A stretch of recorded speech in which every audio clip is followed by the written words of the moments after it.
Hello and welcome back. Hey Miracle, hey Big, hey Captain Confusion. More hopping. Oh yeah, I have yet to sufficiently. I forgot to entirely defrogify my stream. Hold on.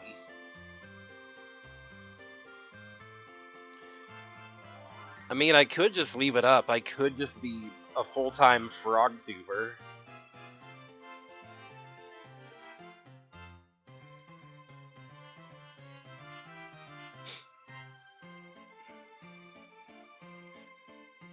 All right, how are y'all doing today? Again, as I said yesterday, hopefully y'all are doing better than I am. I'm still kind of going through it, still getting over some sickness here. I think it is finally. Why does it play like a sick remix of the PlayStation? Also, where's my capture?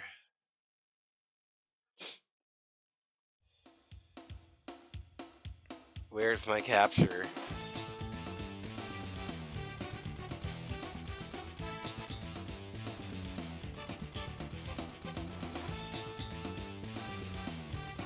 Come on, OBS.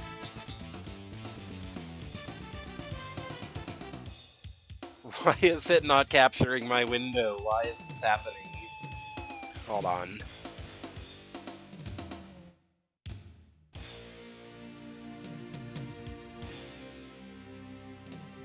I swear this was working before I got on stream. I swear I checked it. Why is it not working? I'm gonna become the Joker.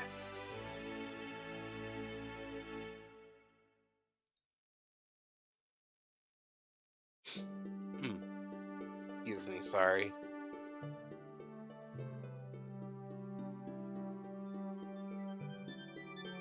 What if I...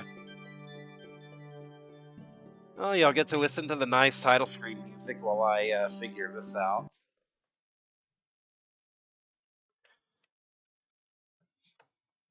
There we go, finally. Yeah, I think, my cold is finally starting to break. I feel considerably better today than I did yesterday. Um, I ended up sleeping until like 7 p.m. today. Like, I woke up early, was up for a bit, went back to bed after a while, and just slept hard, conked out, which is the first decent sleep I've gotten in a while, being able to at least halfway be able to breathe. So I don't know, maybe I needed it. In the Namco Museum, straight up torquing it, and by it, I mean my joystick.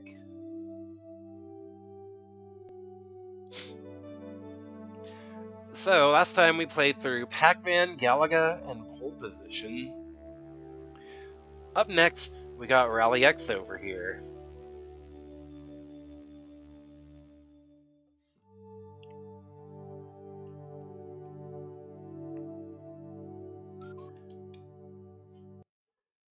Oh, whoops, hold on. There we go. Did that with your cold last week, yeah, seems to be following pretty much the same trajectory as yours. I love these little Rally X keychains, they're so cute. With, like, the actual game map on them. I think I showed those off last stream, but, after the big sushi lunch, he went into a deep food coma, slept for 6 hours through midday, woke up feeling... Yeah, sounds like my exact trajectory, except, without the sushi food coma. Maybe I'm due for another one.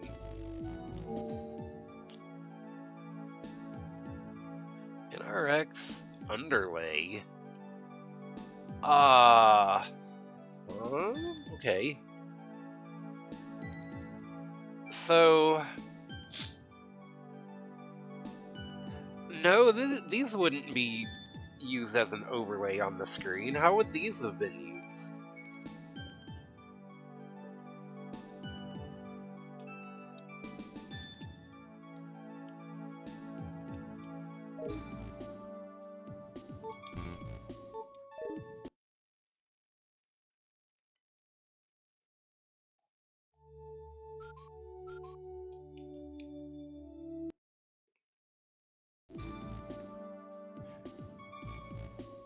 That's the cabinet. It had each race printed on it.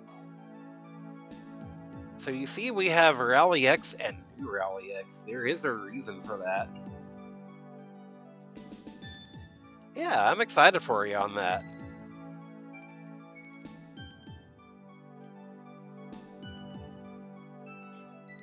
Also, I love this art over here of this guy looking totally different from like the little chibi characters that were for the Rally X cars um, in the actual opening movie of this game.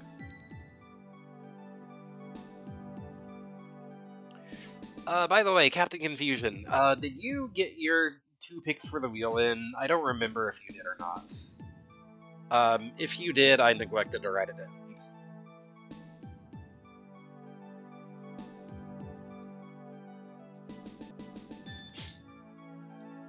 Excuse me. Sorry. Sorry.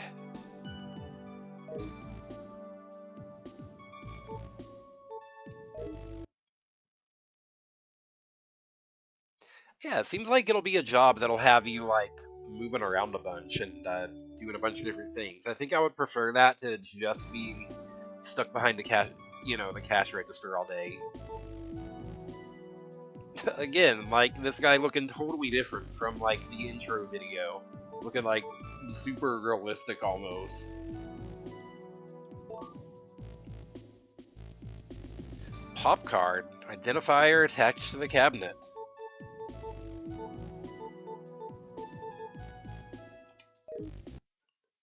So that would, like, make it stand out in a crowded arcade, I guess. Cool.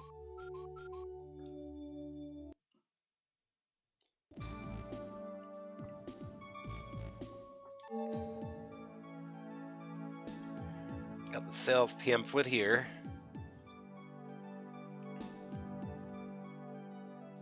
Again, I love these just like screenshots taken directly from the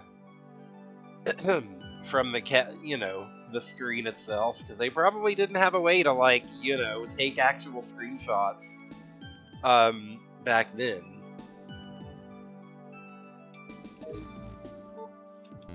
I think these kind of like sales flyers are interesting. They were having to market the game not just to like gamers, but like to arcade owners.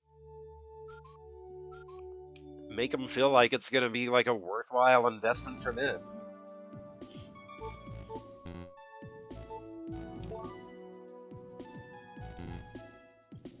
Again, very cute little overlay here. I wish I could zoom in and look at it better.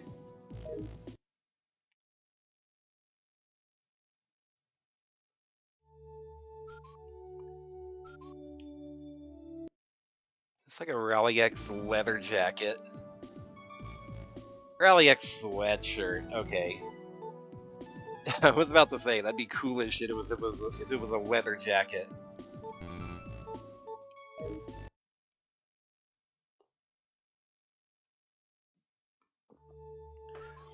I like how all these have to specify no longer available. Like, don't rock up to Namco's HQ in 1995 looking for this sweatshirt. Also, I love how they have like a little like museum display for it with like the lights shining on it. There's just like this game takes the museum theme and just like runs with it. I think it's very cool.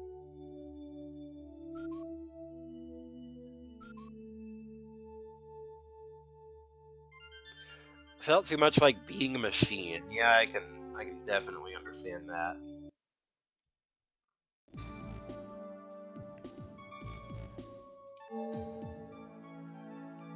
So yeah, as you can see, Rally X is gonna be another maze type game. Hey Avars Clary, how you doing?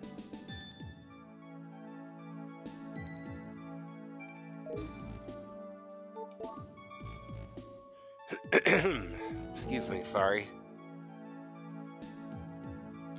We got 4 maps here.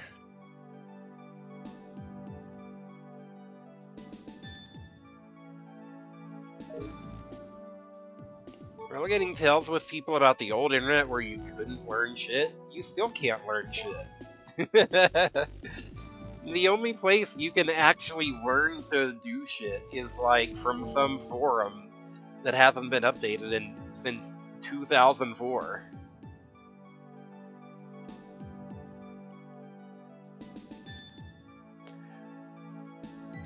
I love the little driver here. Again, so much more like manly looking than the little chibi characters.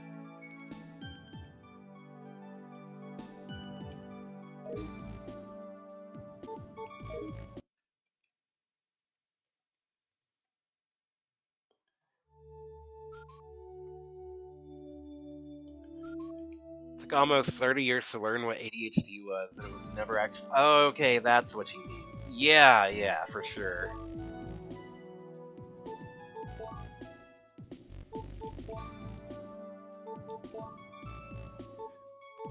He like bothered to scan in the Rally X and New Rally X, even though they're like basically the same.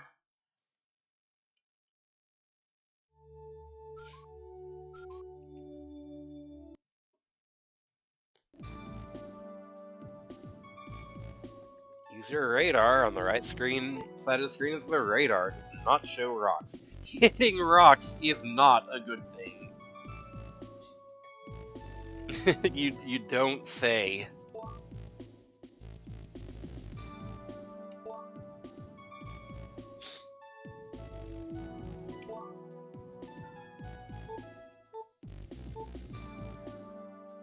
Try to get the L and the S flags early on.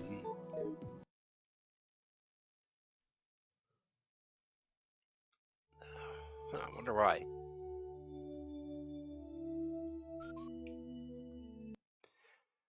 Final count on how many Bomberman games will be beating next year. 54 out of about 90 total in existence. That is so many Bomberman games. Rally X was released in 1981. An improved version was released later that year. That was the first game with S flags. Prolific game franchise. Let's see. Are you including in that 94? Are you including like, you know, ports and different versions of the same game?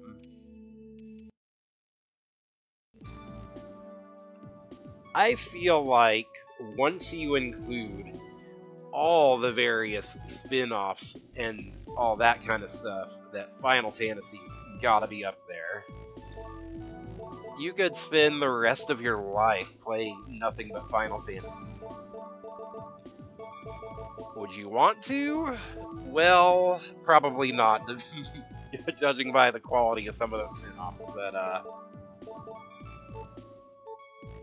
only one game is technically a port. The rest are actual games and spin-offs. Okay. Huh. What is Bomberman Party Edition a port of?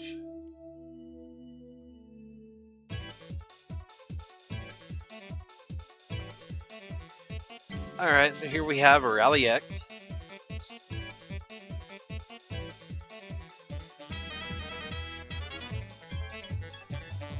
The very jaunty theme is nice.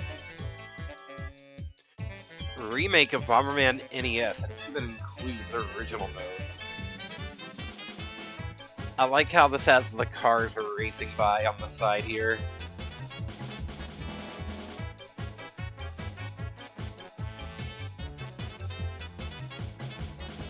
This, like, higher res version of the car.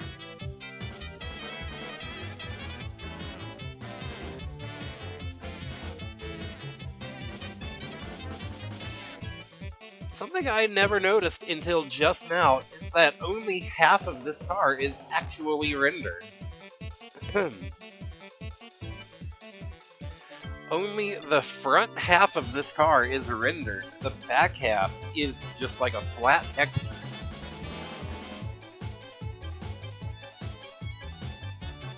I only just now realized that. That's cool.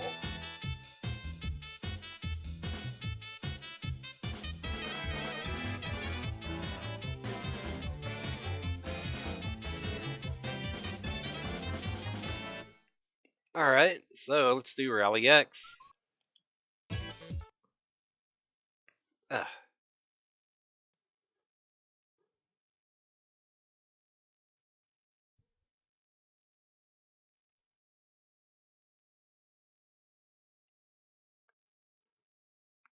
By dodging red cars and rocks, clear 10 flags before fuel runs out.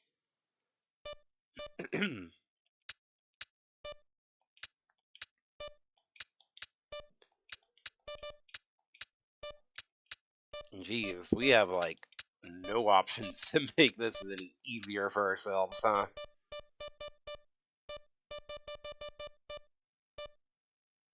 What is test switch? Turn that on, see what this does. Game starts to test mode. Yep. PlayStation. Okay. Alright, cool. I like how that's an option. Being able to do that.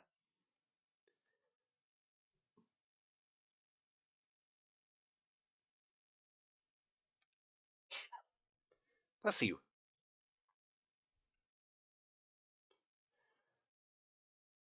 Everyone says Saturn Bomberman is the best one. There's no way that many people have played it.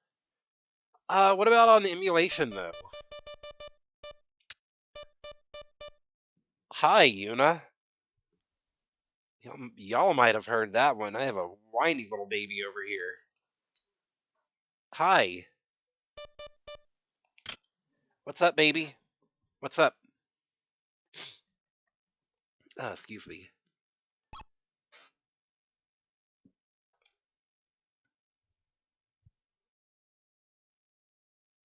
Hi, Yuna. What's up?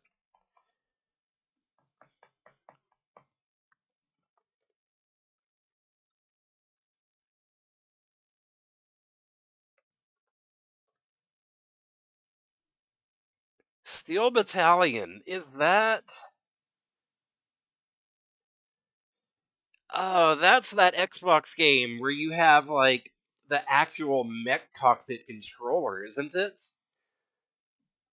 Is there a way to play that without it? Which big YouTuber said Saturn was the best game? Yeah. People do be getting all their opinions from YouTube instead of actually playing video games. I mean, that's part of the purpose why I went on this project. I like to play games to their fullest. I feel like I can't form an opinion on a game without having played it.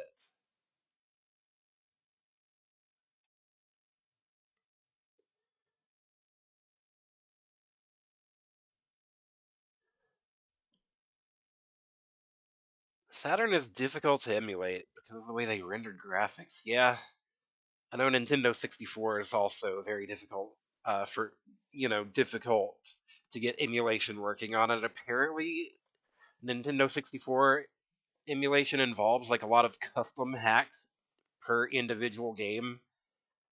So your Mario, your Zelda 64, your GoldenEye, all that kind of stuff is uh gonna work pretty good. Uh Once you get into more obscure stuff, once you get into like Aiden Chronicles, the First Mage, and that kind of thing, it's probably not going to work very well.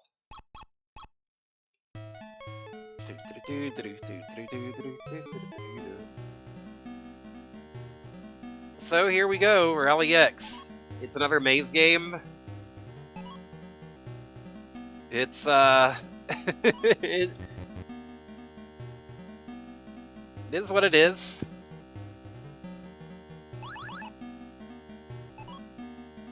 Honestly, I think it's probably one of the weaker games in this collection. You can drop like a smoke screen.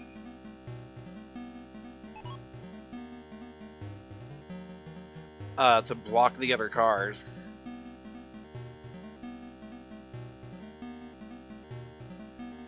Ah!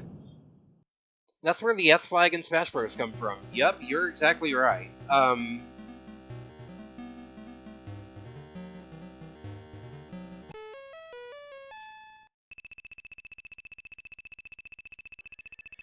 The S flag originated from this game and would become kind of a recurring element in Namco arcade games.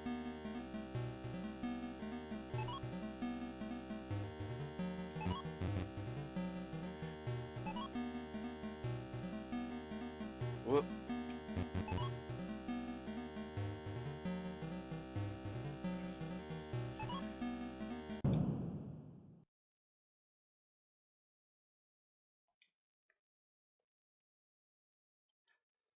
I do have a fuel count, and also dropping my smoke screen also uses up fuel.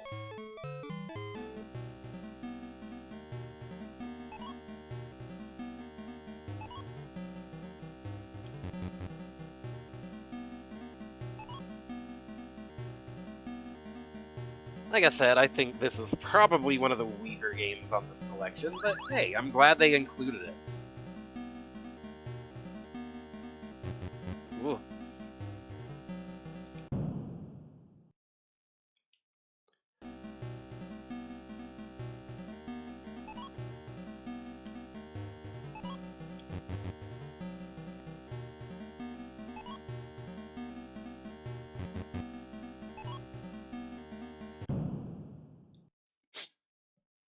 Damn it.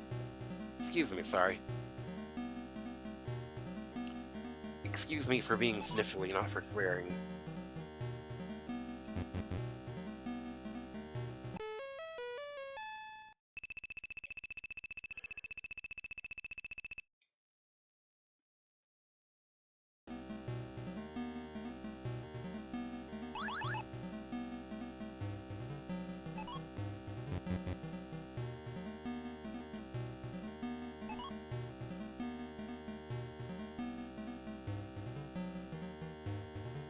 Ah.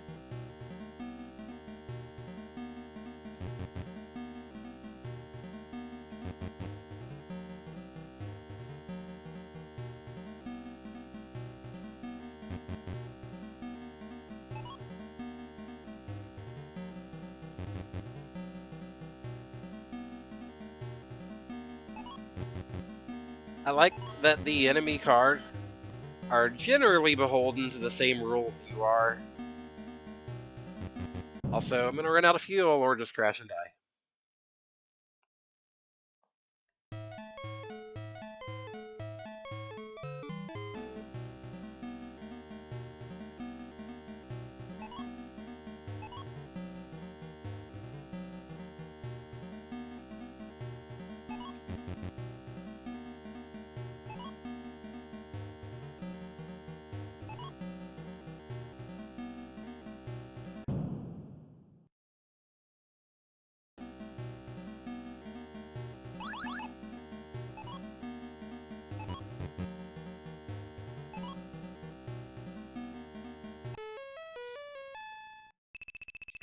Excuse me.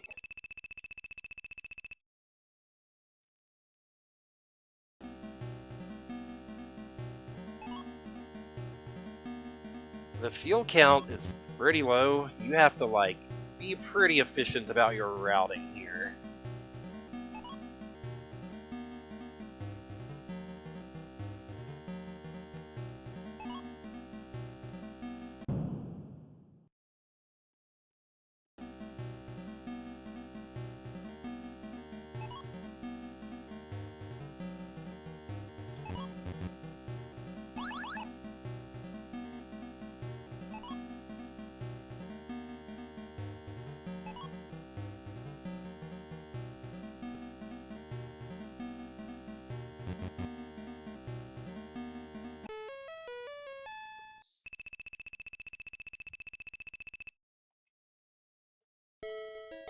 Challenging stage.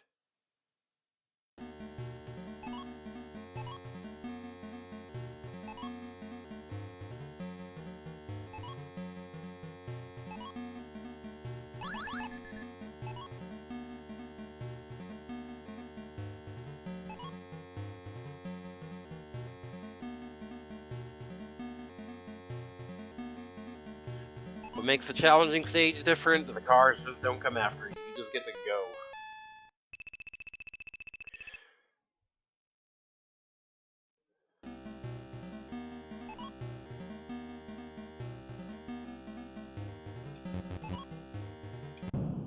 Eh. Yeah, this was after Pac-Man. Not by that much though.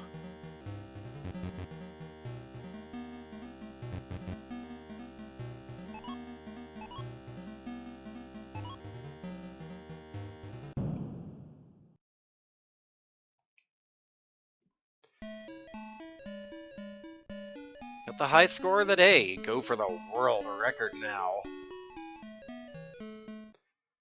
Pac-Man and all the ghosts are the same, so you can't tell them apart.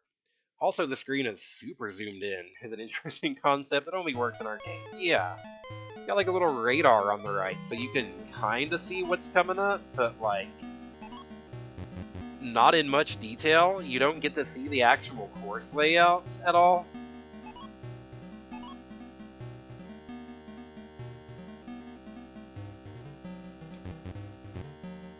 I think for score purpose, you want the S flag to be the last one you pick up.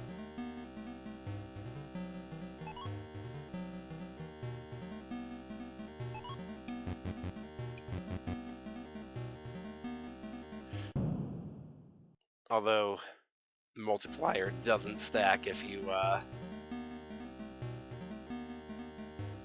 if you crash and die, so there's that.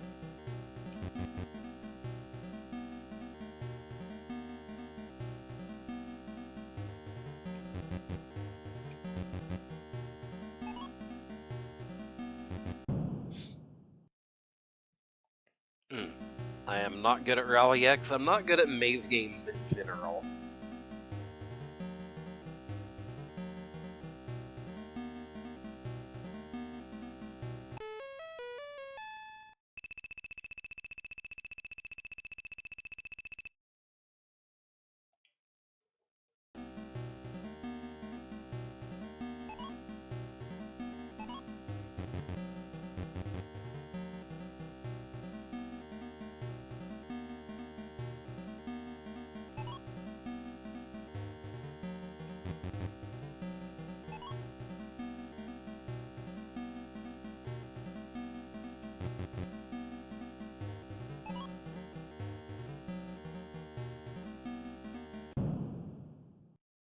Yeah, I set the high score. I think I'm good here.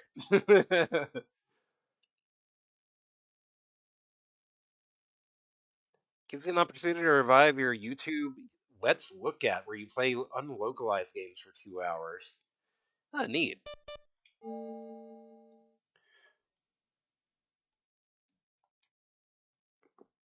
Ah. So, we not only have Rally X, we also have New Rally X.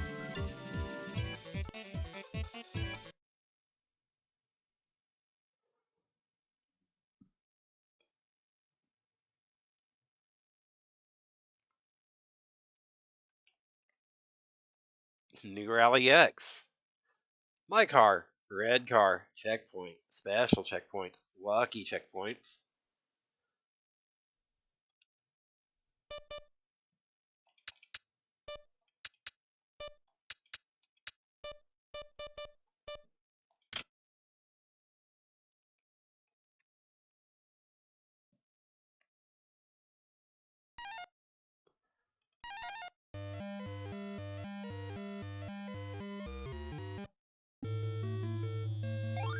Though, yeah, it's Rally X again. The lucky checkpoint gives you points based on how much fuel you have when you pick it up. So for score purpose, you want the lucky checkpoint to be like one of the first things you pick up if you can help it.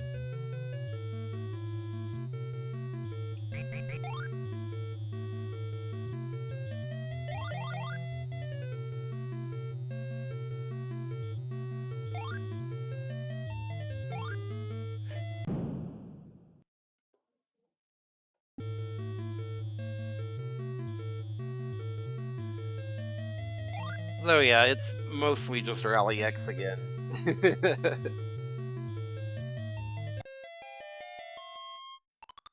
They were like, this game was kind of shitty the first time. We can do better, I guess.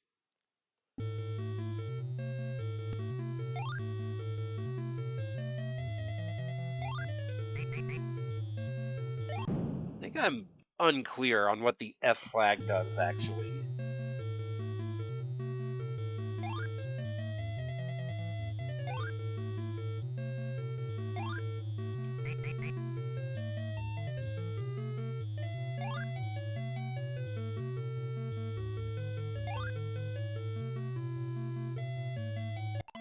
I know it's the L flag that you want to pick up, like, as soon as possible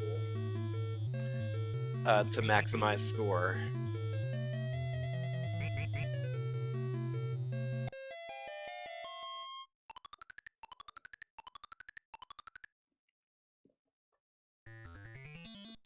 Challenging stage. Red cars don't move until fuel runs out, but, like, what danger do you realistically have of your fuel running out on the stage?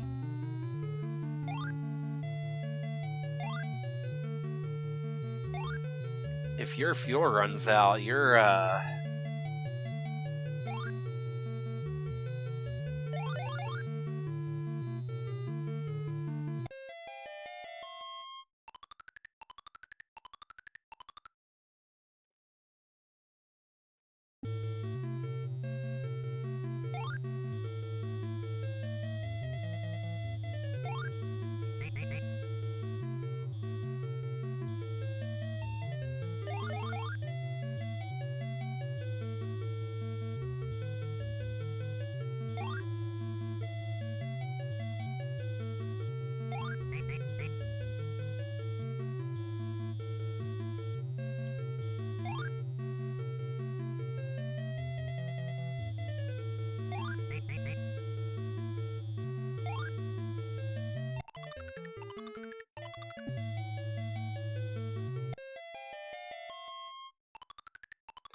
one Bomberman game you're interested in is Bomberman Wars. It's a strategy RPG. There's an incomplete fan translation. Shit. Neat.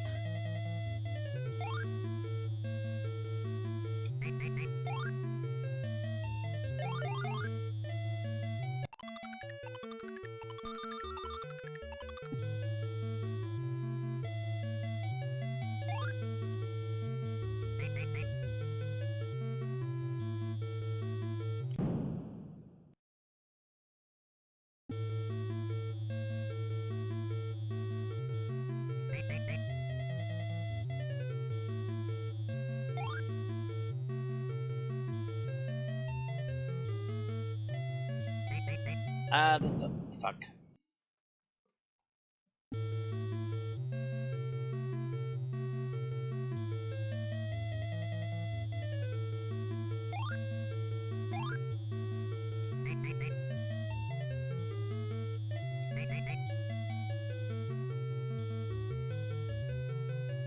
Need.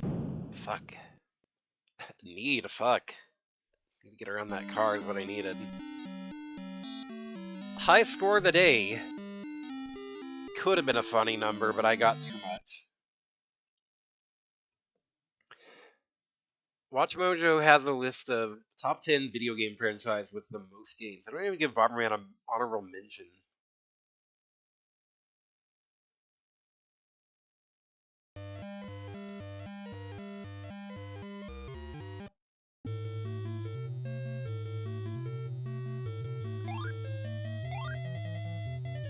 Yeah, I don't know. Isn't that some, like, just some content mill channel? Probably not too worth listening to.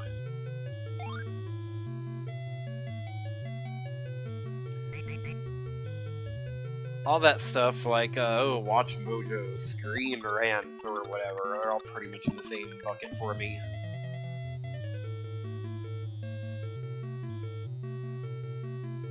Wah.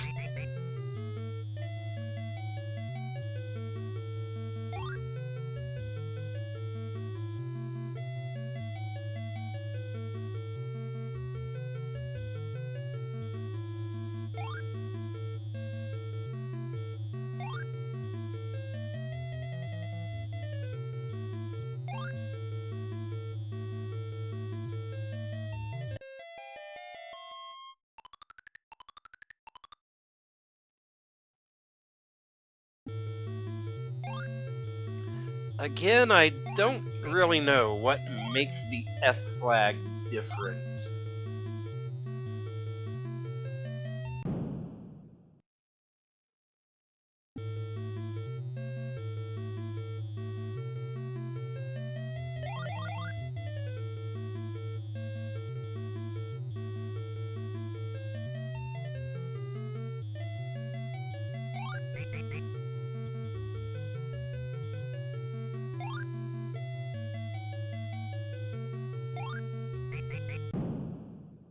If they're just gonna do Rally X again, I appreciate this at least has like nicer music than than the first one.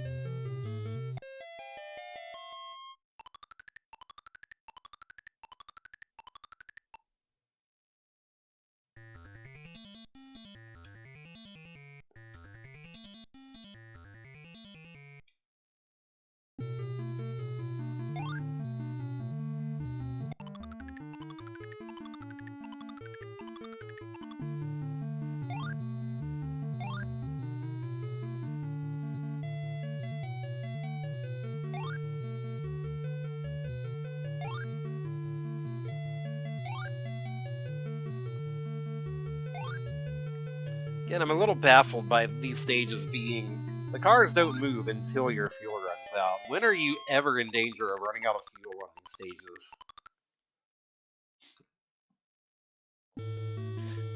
Well, yeah, but that's, expecting them to do any more research than just like whatever the absolute bare minimum is to make whatever clickbait video. So, you know.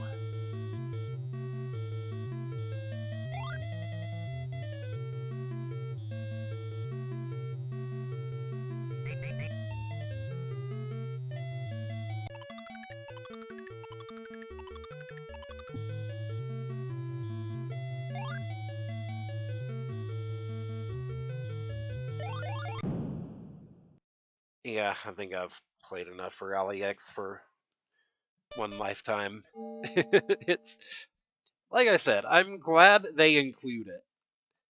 Um, I'm glad they include it for like history's sake. I just think it's like,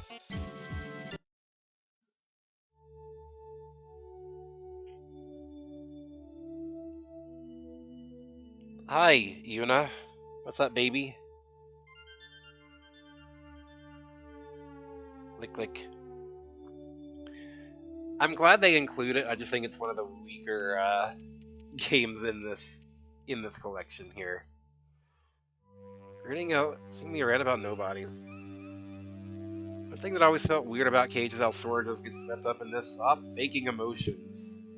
Yeah. I was. For those of you not on, not there, I was posting about Kingdom Hearts elsewhere. People acted like it was some huge retcon. How like, oh, actually, nobodies really do have emotions. When there's like 3 whole games about them going through the most emotions of any character, and the only source we have for them not having emotions is a guy who is explicitly racist against nobodies.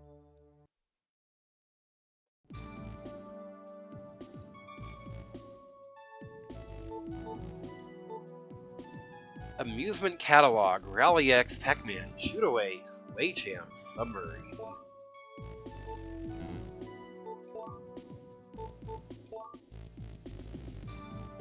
Wish I could zoom in on these.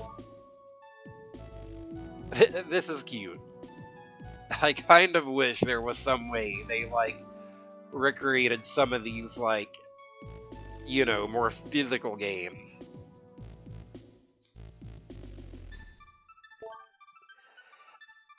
Kingdom Hearts is a weird series where, like, where its main character is, like, the least interesting thing about it, I think.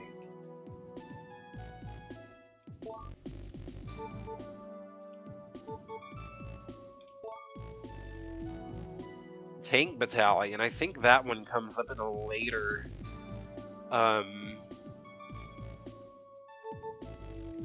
What is Choco Kid? I don't know. I have never heard of that one. I'm looking this up.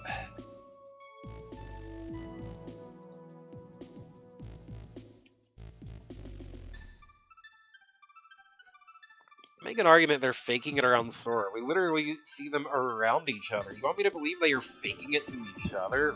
Like, for real.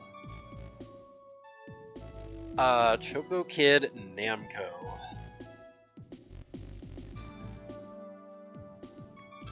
Wakashi, Daisuxin. Also released under the name Sweet Licks and Choco Kid. Looks kind of like a whack-a-mole kind of thing.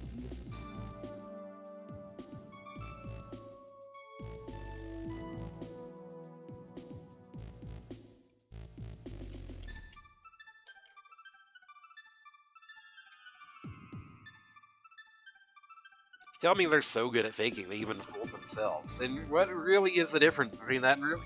that's what I'm saying. Like, yeah. Some people really just take, like, things characters say at absolute face value as being word of God.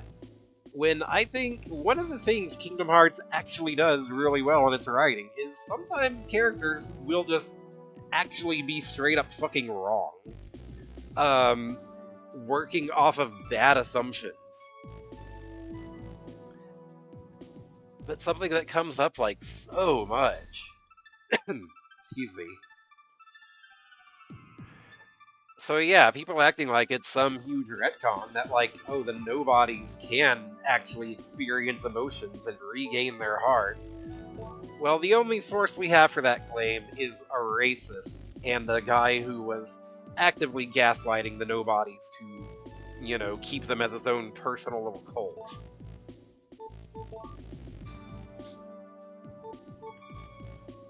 King and Balloon, I don't know what that one is.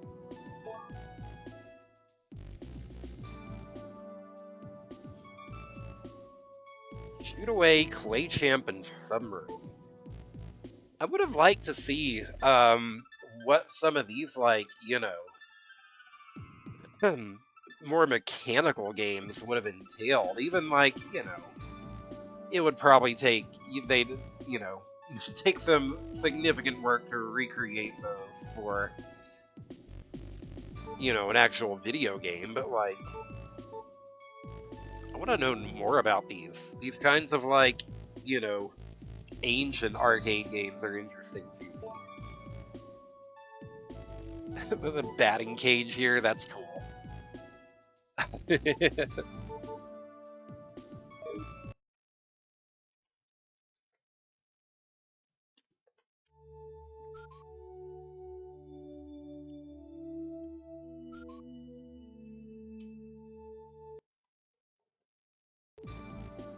Here we've got a pamphlet of Namco products. 1955 to 1964. Oh, we have some ancient Namco stuff here. Weightlifting robot. Ah! I hate this thing. I do not like this thing. What the hell? Namco, what the hell were you doing in the 50s? What is this? I'm looking this up.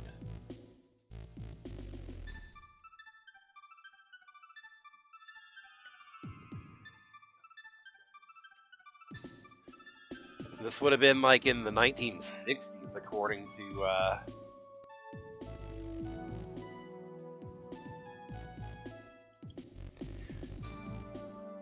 Namco started out making coin-operated kiddie rides in the 50s and 60s.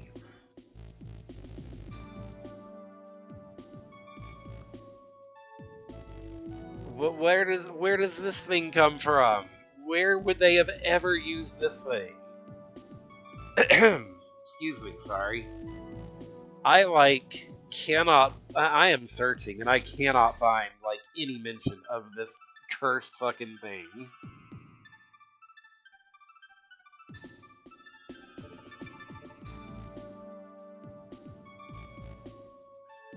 What the hell did y'all have going on, Namco? Oh, Mappy.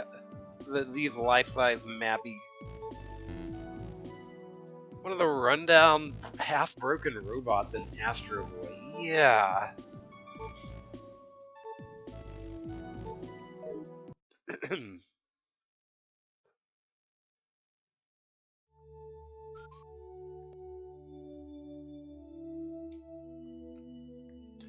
Alright, well, moving on to, Bosconian now.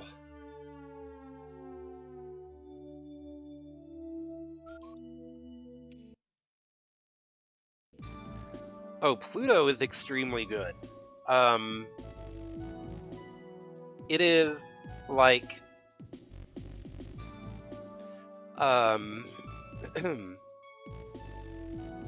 it is a certain arc of Astro Boy.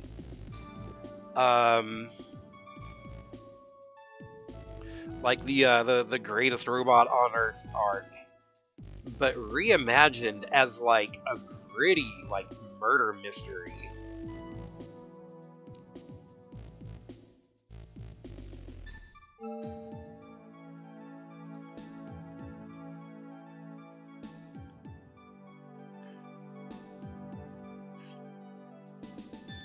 Where like Astro Boy becomes like basically a side character in this, and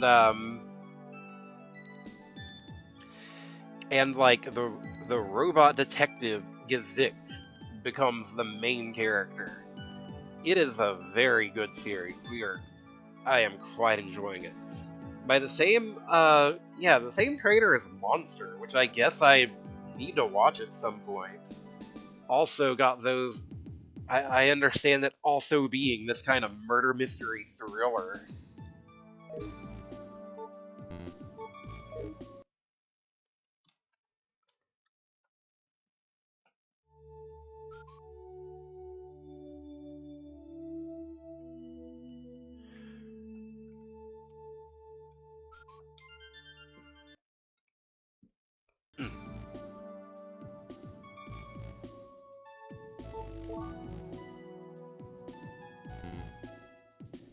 I like this Bosconian overlay with like the the main space base enemy on it. Something interesting about Namco is that pretty much all of their like sci-fi space themed games have kind of been retroactively placed in like an extended universe called like it's called the United Galaxy Space Force.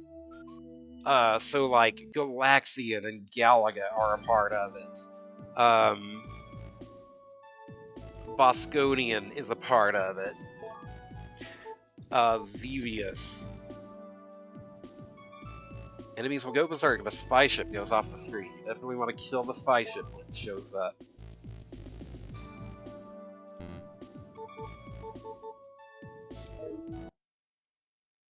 Ah.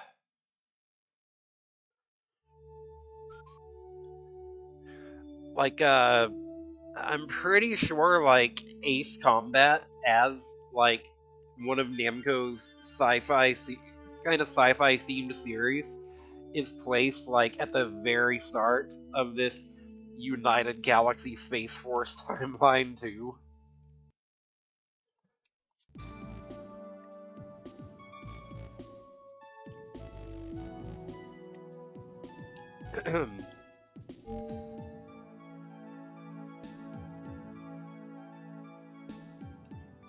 Wanted to get into streaming entirely to play all the Mega Man Battle Network and Bomberman. We finally started and still haven't started either list.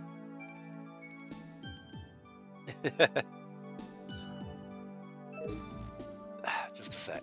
Hold on, let me, like, clear my throat here. I'm gonna mute my mic for a second.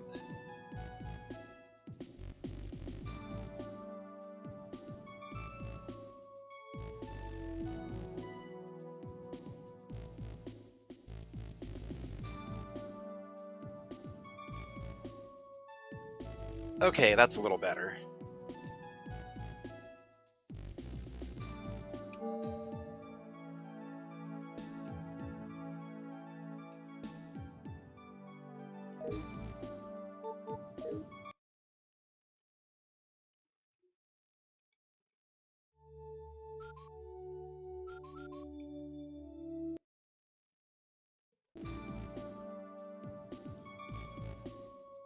At some point, I was playing through all the Kirby games, and I kind of dropped off pretty early.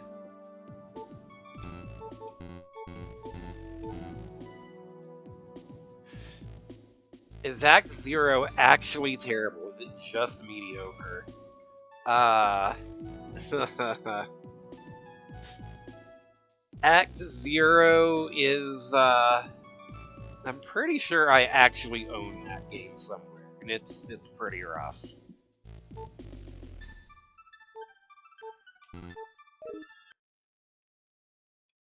I own like a lot of cursed Xbox 360 games. I own Vampire Rain. I own uh Sonic 06.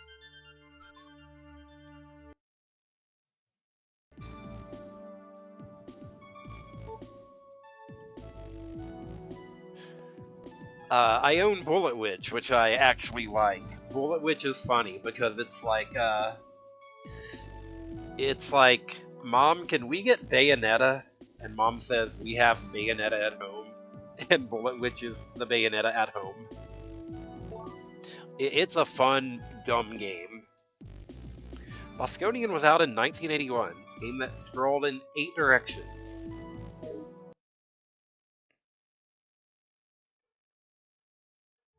Bullet Witch is funny because, like, it's got these huge, sprawling levels that, like, you don't really need to go to, like, 75% of these levels. It kind of feels like maybe it's a holdover, like, maybe they wanted to go, like, a more open world direction. And also, it's got, like, Havoc physics engine out the wazoo, where, you've got these, like, huge spells that cause these big environmental effects that just absolutely throw everything around and lag the shit out of the entire game.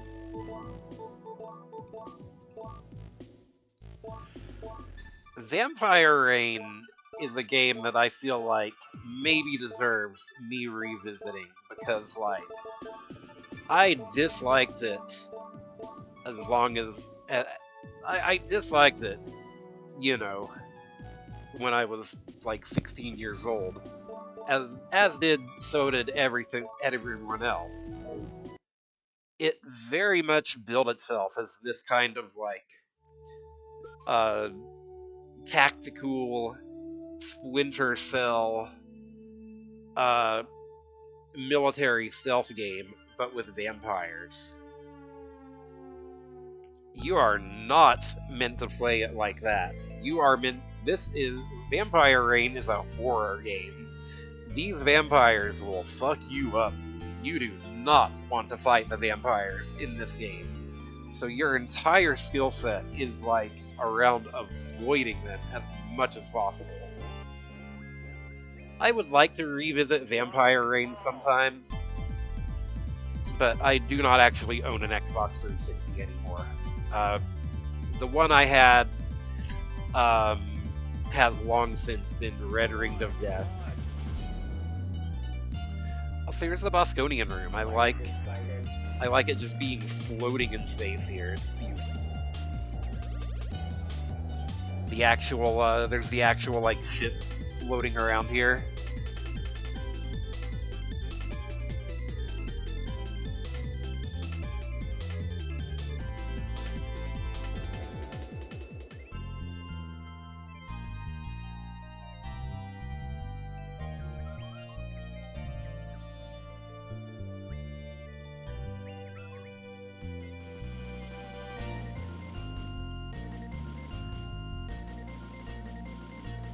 Owned 23 out of 49 Western released Bomberman games.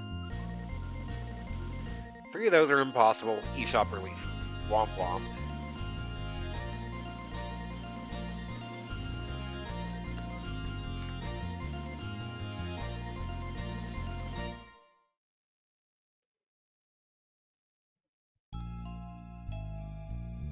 Alright. You probably might have noticed, maybe not with me gabbing, but some like voice clips in the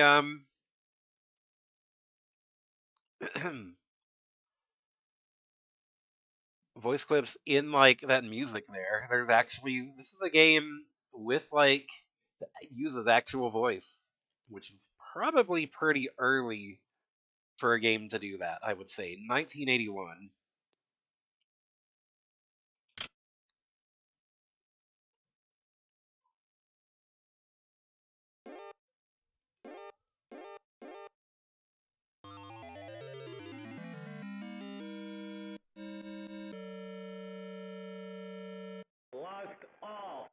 Blast off. Uh Kia Dark Lineage and Dark Cloud. Alright. What is Kia Dark Lineage? I've never heard of that one. Alert, alert. I don't know what he's saying there. So, the point of Bosconian is to destroy these, like, Trade Federation Star Wars Episode 1S ships. You do so by hitting the core.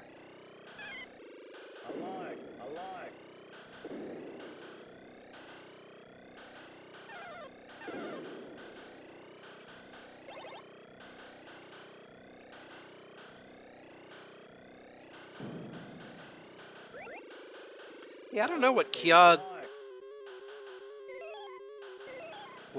Dark Lineage is. But hey, that's why I like this challenge. I get to see games I never even would have heard of otherwise.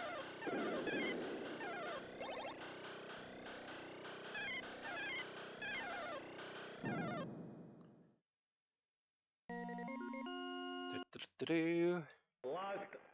Let me go ahead and add those before I fucking forget here.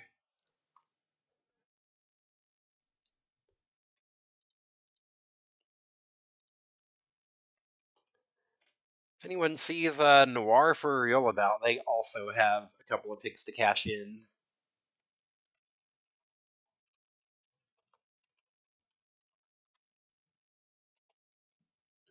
Excuse me, sorry.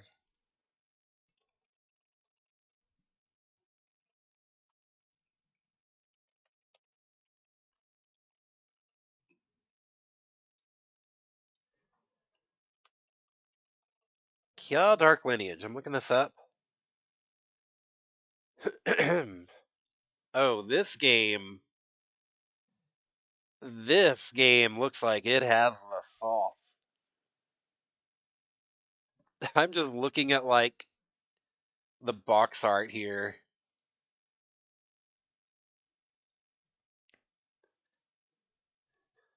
This looks like some definite cousin game territory, and I'm here for it. Edgy, ambitious, 6th-gen platformer. Yeah, I look forward to it.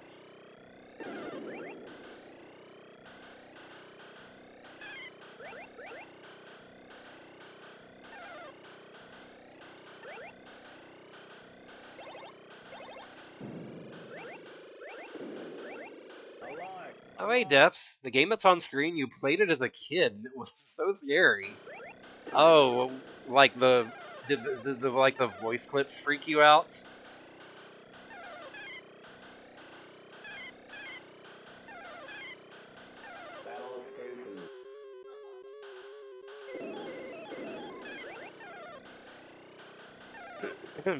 Excuse me, sorry.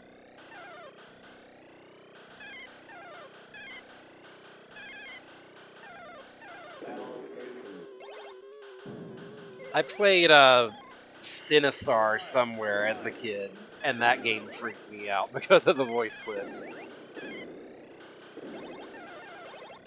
I am Sinistar. I hunger. Run, run.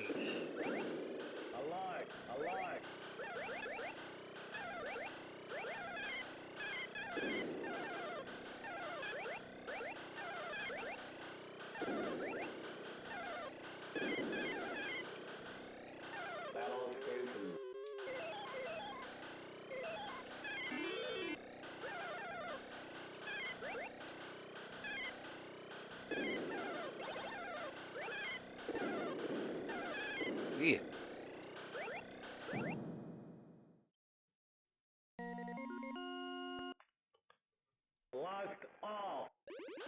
I like Bosconi and it's fun. Definitely like one of the more involved games in this collection.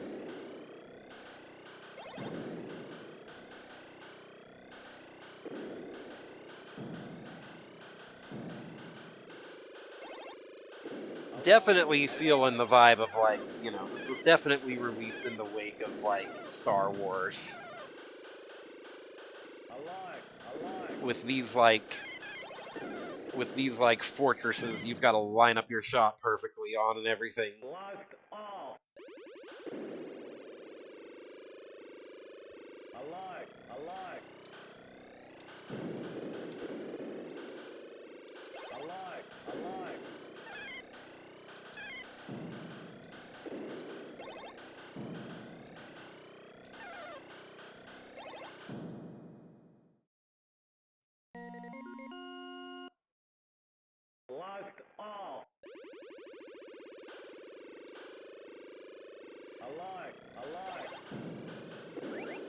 Eventually the game is going to start sending a spy ship after me, which is like, if you let it escape, then just like you just get swarmed with baddies.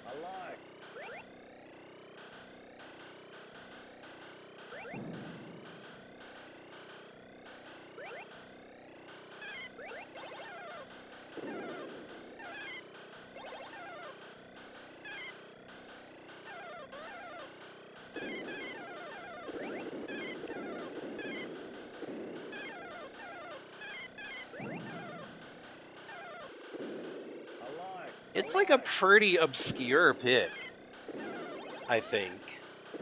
That's what I like about these PlayStation Namco Museums. They would have like some pretty deep cuts.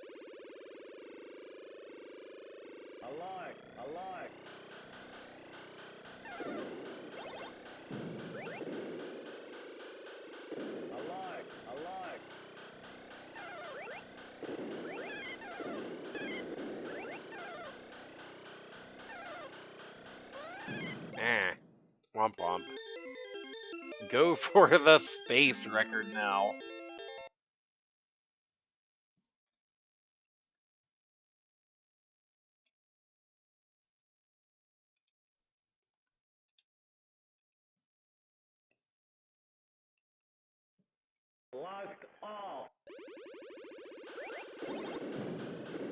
I want to try again. I at least want to get to where it like shows off the spy ship mechanic.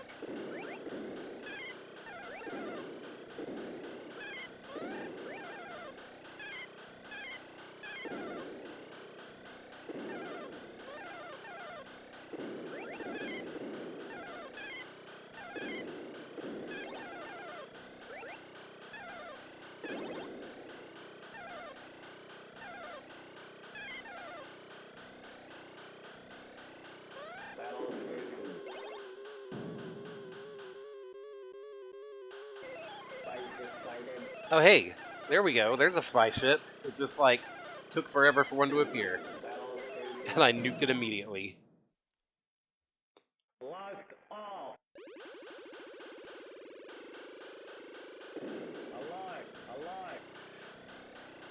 How are you doing today, Depths? What are you going to be streaming later on? I assume you're probably going later on.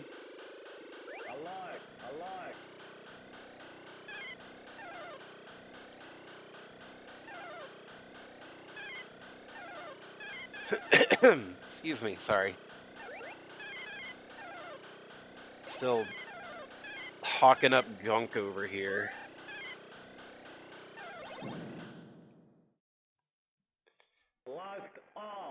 Oh, crappy multiplayer is sometimes the funnest if you're just willing to, roll with the stupid.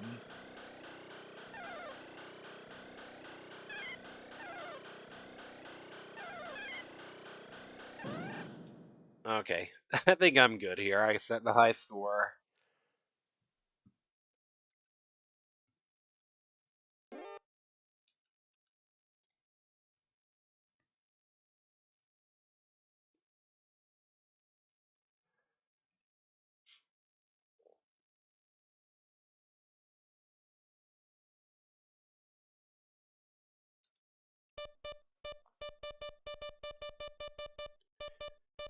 And not really gonna mess with any of the switches there. They're all pretty standard options. So I've kind of saved the best couple for last year. I think Bosconian and Toy Pop are the highlight of this collection. You know, of course, Pac-Man's here. We gotta have Pac-Man. Everyone knows Pac-Man. But, like, Toy Pop is gonna be one of my favorite. Gonna end up being one of my favorite of this particular collection here. Excuse me, sorry.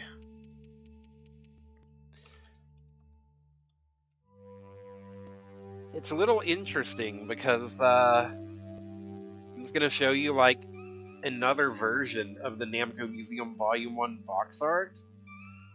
I'm not sure what the difference is between box arts here. That like they did a reprint and like it had this different box art.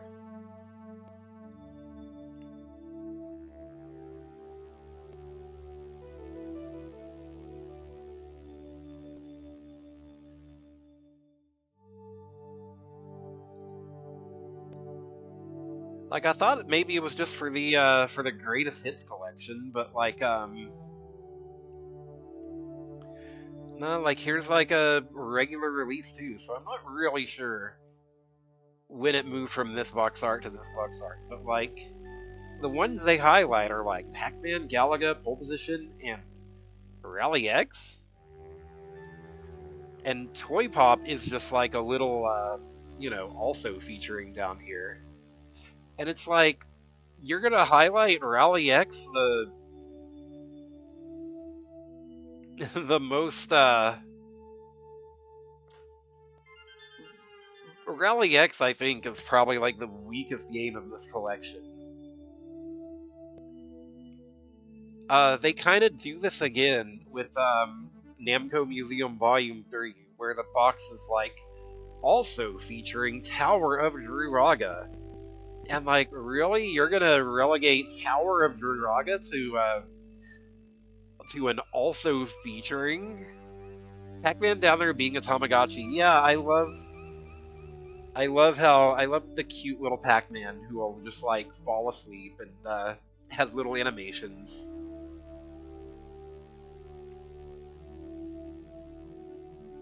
Tower of Druaga in particular, like there would probably be no Legend of Zelda without Tower of Druaga, you know. I think so. Let me check and see when these respective games came out. 1984, 1986, yeah. Entire RPG genre owes a debt to Tower of Druaga. Definitely does.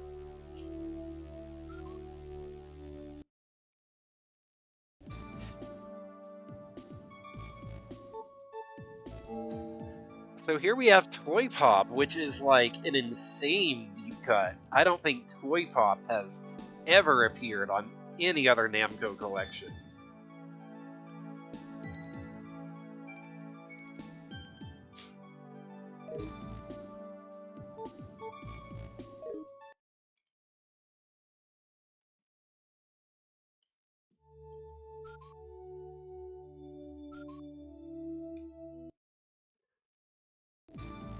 Zelda was inspired by Ultima. Okay, fair enough. Toy Pop Stationery, producing Pino and Aka. All.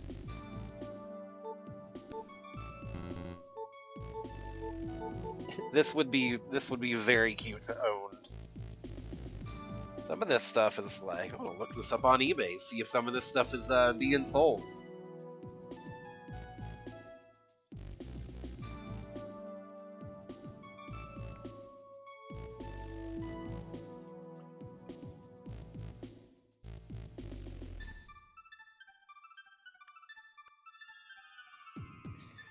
Yeah, nah, I cannot find this whatsoever.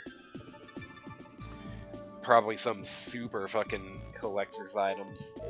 Interesting note about Kia Dark Lineage. All right, I did not read too deeply into the game.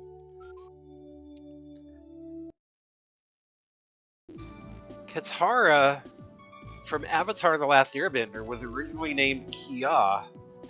Due to this game, Nickelodeon's legal department vetoed the name and it had to be changed. Wow.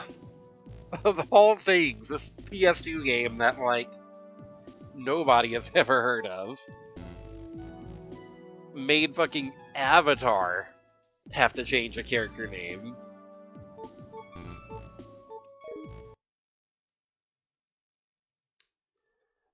That's incredible. Yeah, I look forward to that game. Like I said, it looks it looks up my alley.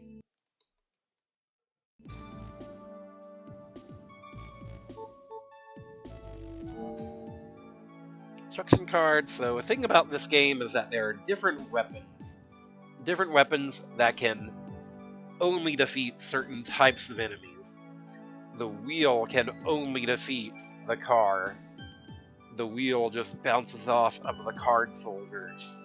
So you have to get fire to kill them. And here's like the little chart here.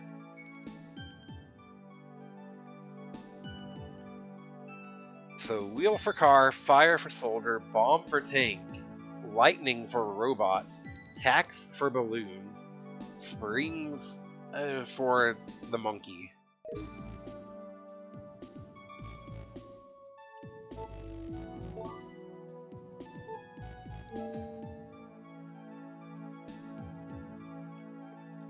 Miyamoto was influenced by Black Onyx and Ultima.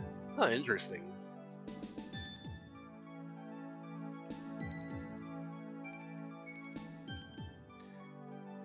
Yeah, this very like a toy-themed game with these characters.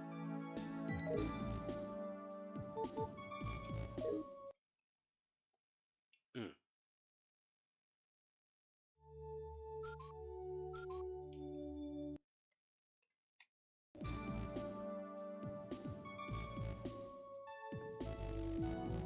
Open every box. Sometimes there is hidden stuff inside. Defeat every enemy, you'll get an all-clear bonus. Have each player use a different weapon so you can hit all enemies. Yeah, unfortunately this game is, kind of, this game is kind of balanced around you having 2 players, or it's gonna be a rough time with only 1 player. Defeat Magician.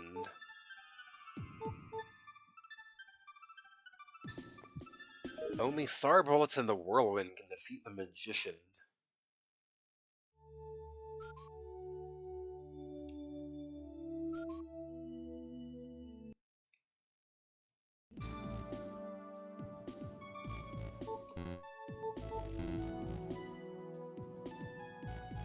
I mean, I think that's really reductive, though, with, like, how huge Uraga was, though, in Japan. It's all part of the same lineage, you know?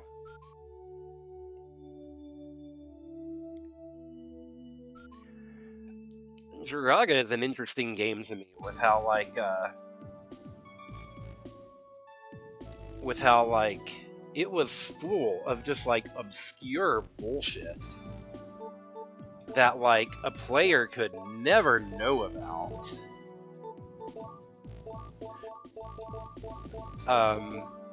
So you were meant to kind of, like, brute force puzzle solutions.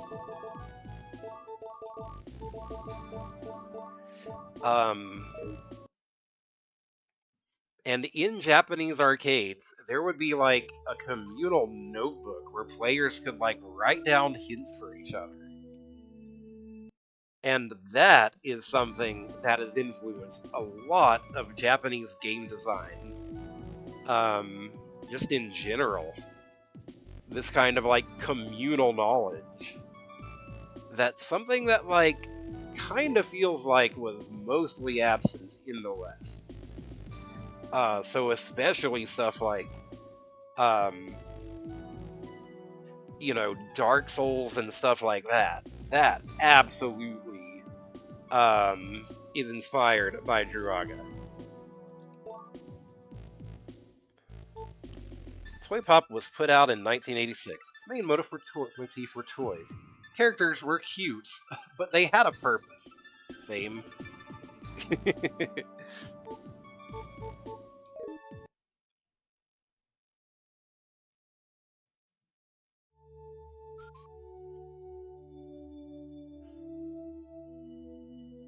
Yeah, when I'm playing some retro game and I run into some like, how is anybody supposed to know this bullshit? I just think of like Vruraga and think, oh, there were probably supposed to be like, kids on the playground sharing information here. Also, I keep mentioning Toy Pop is one of my favorite games in this collection, so it's gotta have like a big cool room, right? We are in the Void. I don't know why the Toy Pop room is just the Void.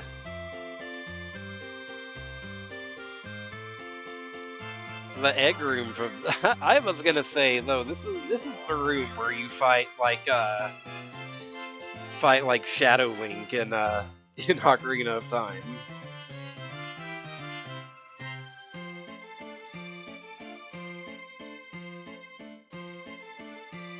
Like absolutely nothing in it except the cabinet itself, and also this like clock here with figures of the characters.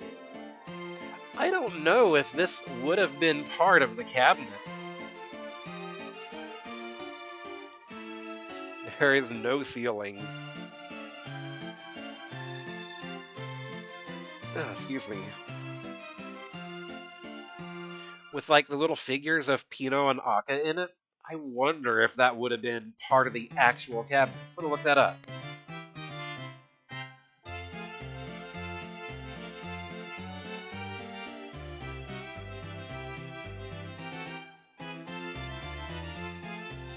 Like, was this some actual display?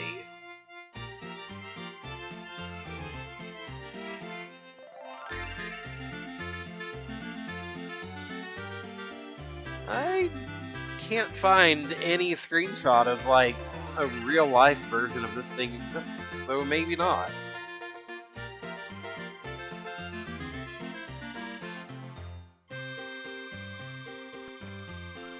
Whoop, whoop, whoop, whoop, whoop.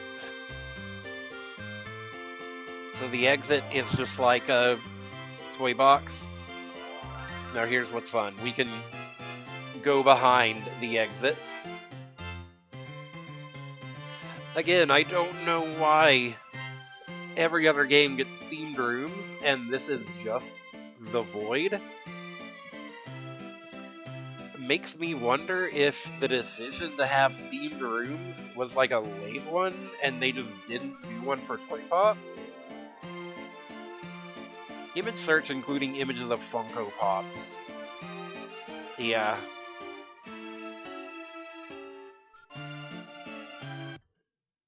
That's Google 2025 for you.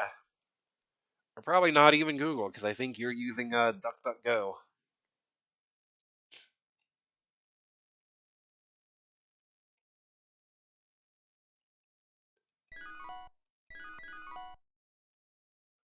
I wish I could play as Akka, just as a player too. Can I? I wonder.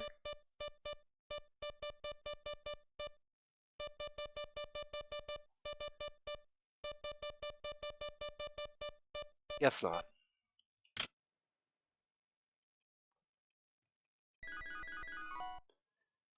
No, I don't want 2 players.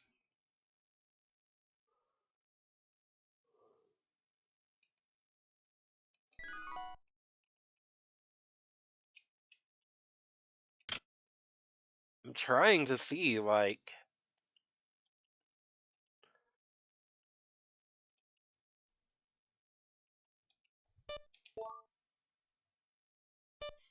Can I actually choose my character? What is this controller setup? That makes no sense. Can't even do anything there? Up is up, down is down, left is left, and right is right. Yep, it sure is. No, I didn't want to see him.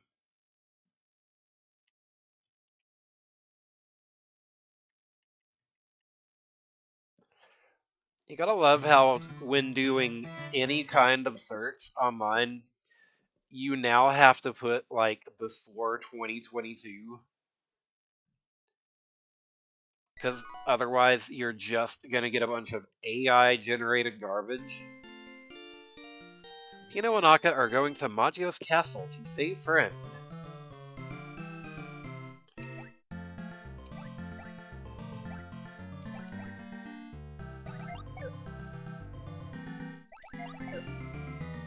But yeah, this game is very cute. I like it. Whoop. We could stand to find some tires. Yeah, here we go.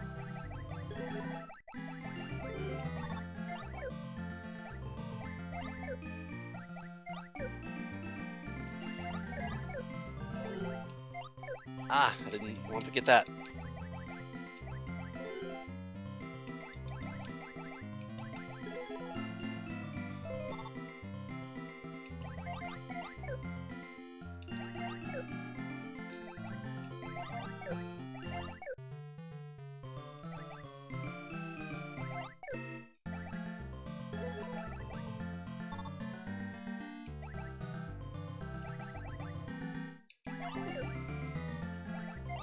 Ah, lost my clothes.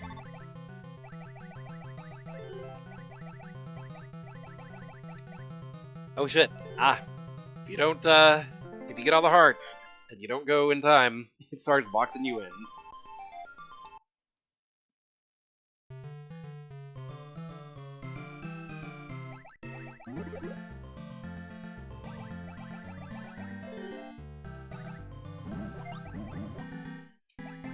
Luckily, we don't get killed by our own bombs.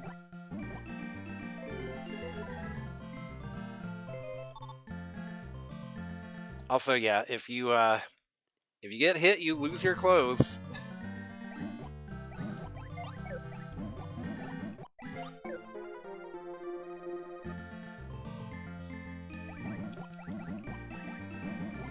We have Bomberman at home. A little bit, yeah.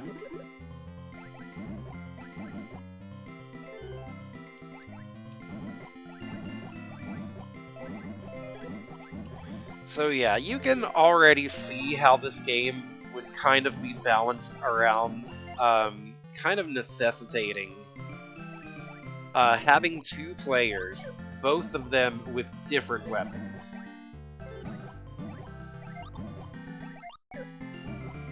So they can each focus a different enemy type.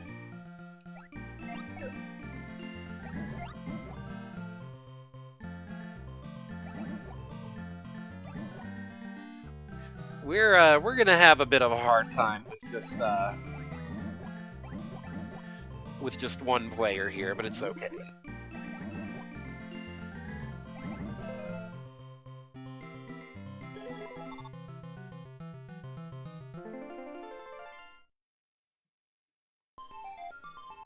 This is a game that I am actually going to be playing all the way through because there is like distinct levels and endings. This and an ending. This isn't just you just play it forever until you die.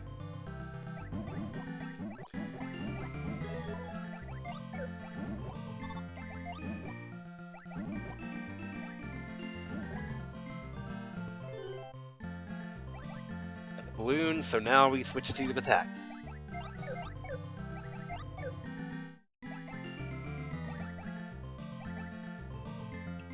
Which unfortunately means we can no longer target the cars.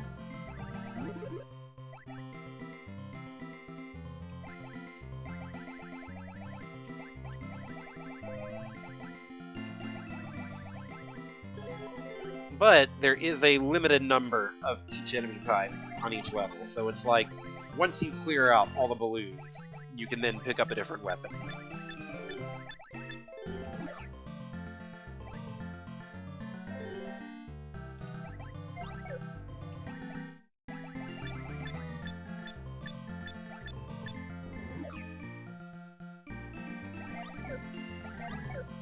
Although, yeah, this game is kind of Bomberman-y, huh?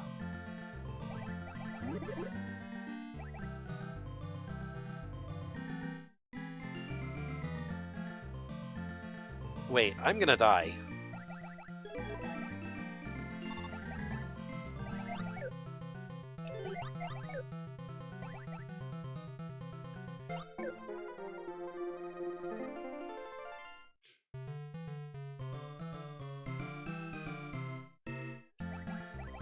Wait, we just... advanced? Okay, sure.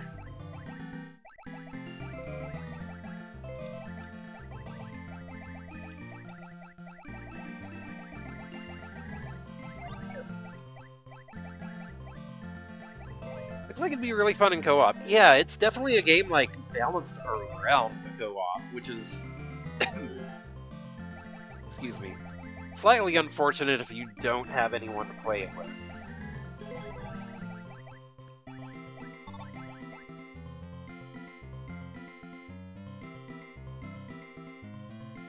I'm a little surprised that running out of time just advances to the next level. I'm slightly taken aback by that.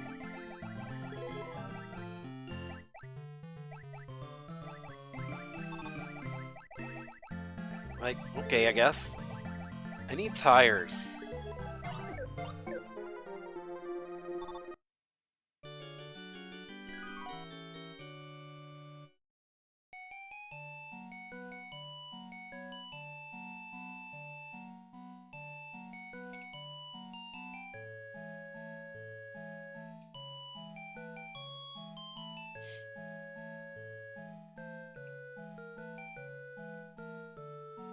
Yeah, I like this game because it does, like, so much more with its presentation than, like, a lot of other arcade games at the time would have been doing.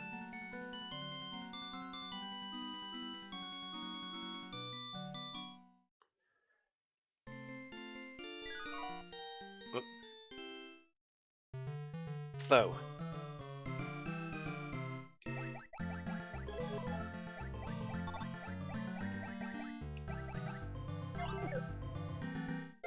there is actually a stage select feature, by the way. So I'm just gonna, like, let myself die here.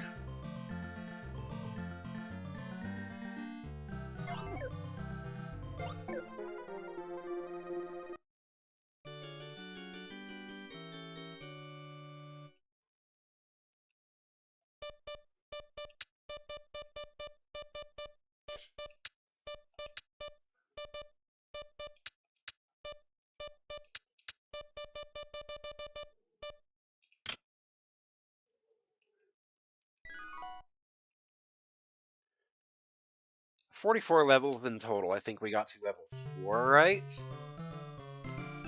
Yeah, this looks right.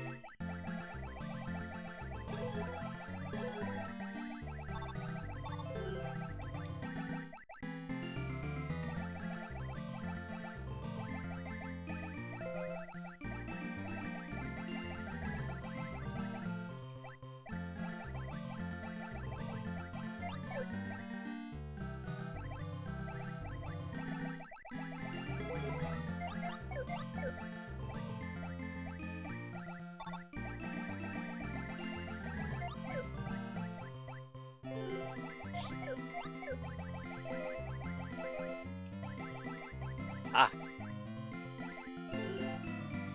So you cleared out all the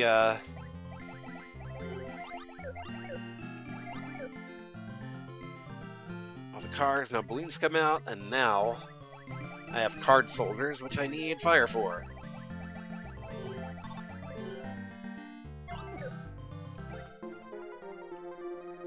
Or I could just die. That works too. It gets really rough, like, once you get to some of these, you know, once you start dying and it doesn't clear out old enemies,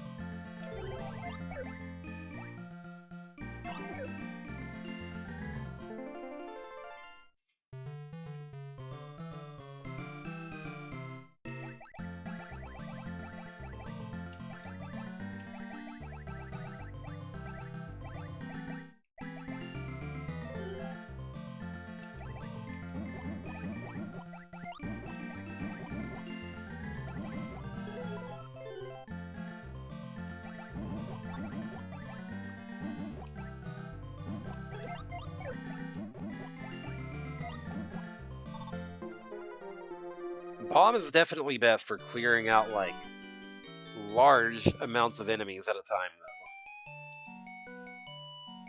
Deploying flashbang. Ah! Duck and cover. There's supposed to be, like, a continue function. I'm not sure why it's not giving it to me.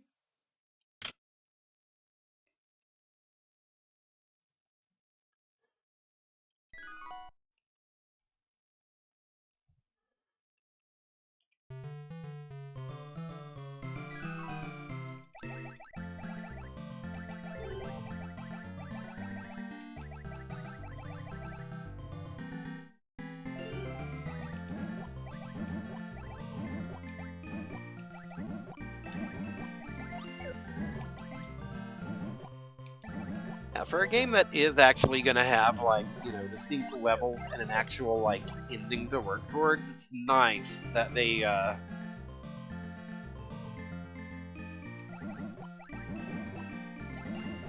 It's nice that they give a stage select.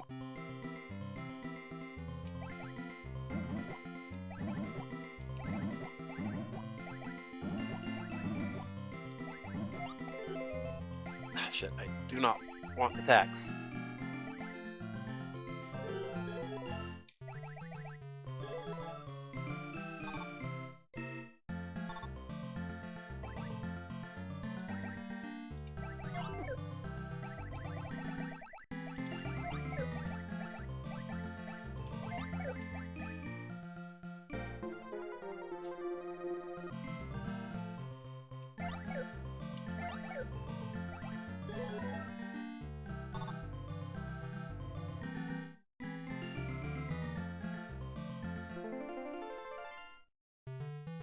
What is that? Oh, okay.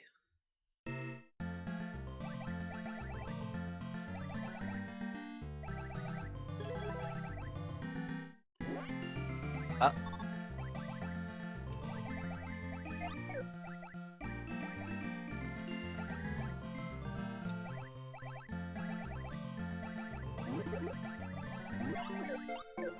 womp womp.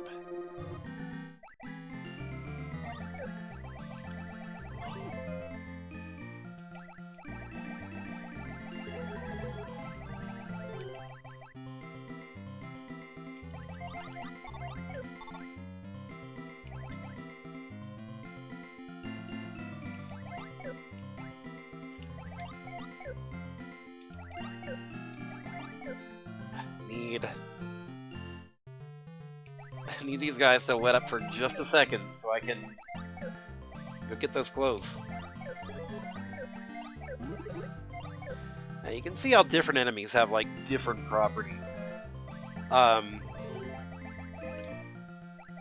balloons can float through, walls. Like, the card soldiers and the tanks have, like, different shots they have.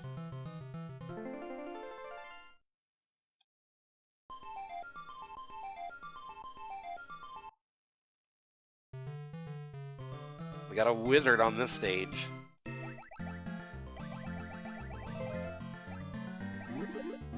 think the only way you can kill the wizard is with, like, the star shot, which I have not even managed to get yet.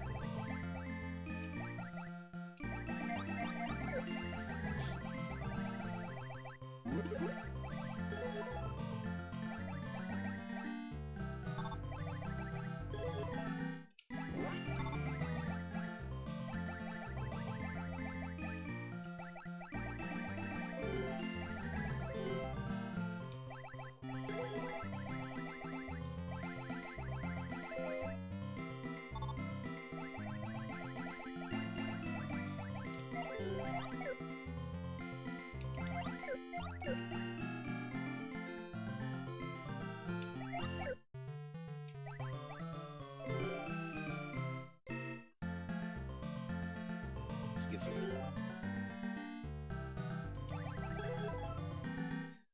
He's gonna get me. He's gonna get me. Damn it.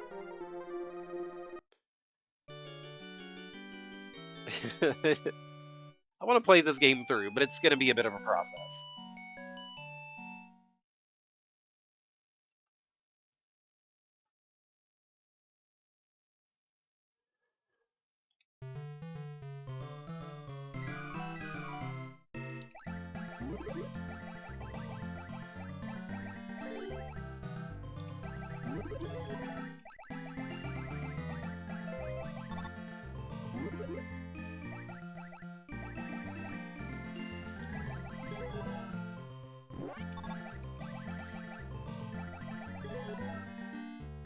Get in here and get this before.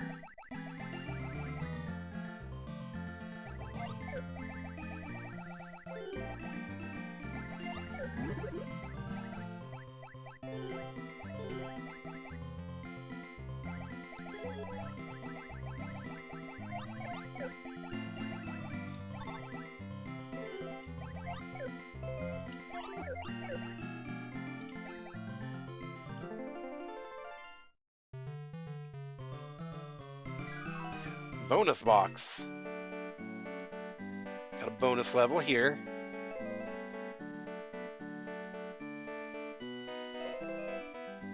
Collecting as many apples as you can.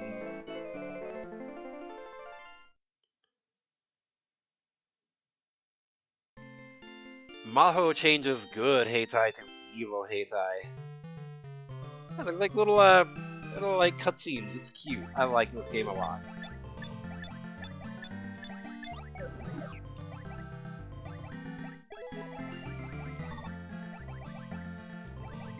We got the robots.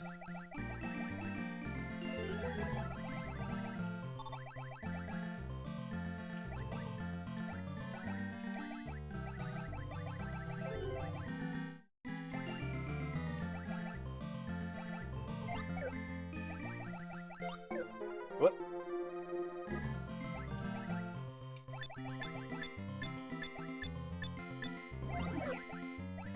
The toy soldiers cannot actually be killed by lightning. They just get stunned. Interesting.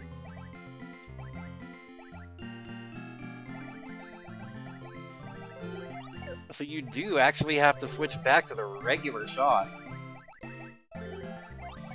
to kill the soldiers. Alright.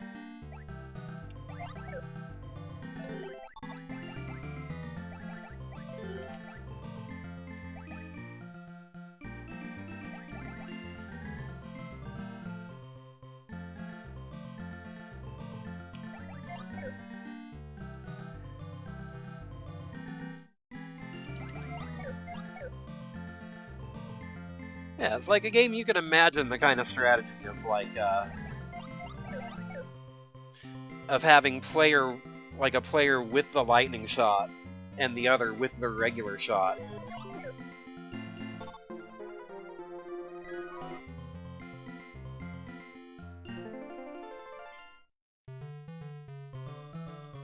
Does this have two-player support in Namco Museum? Yes, it does.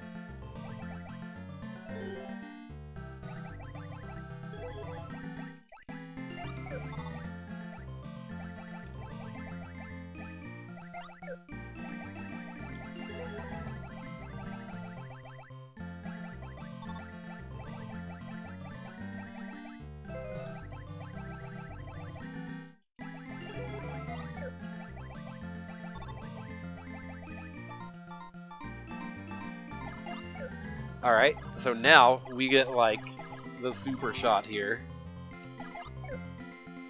Which will kill everything.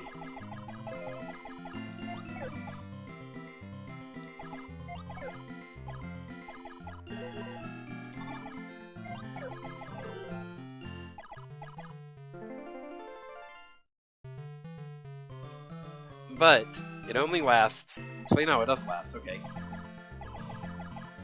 Does this last until I lose a life? Ooh, I need to find some clothes in that case. Nah, it runs out eventually, okay.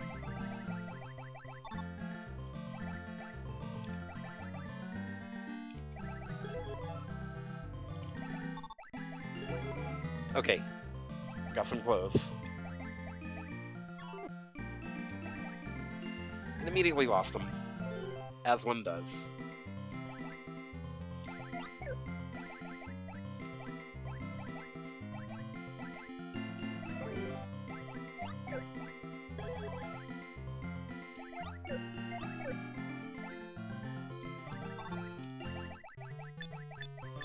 Oop, get out of there.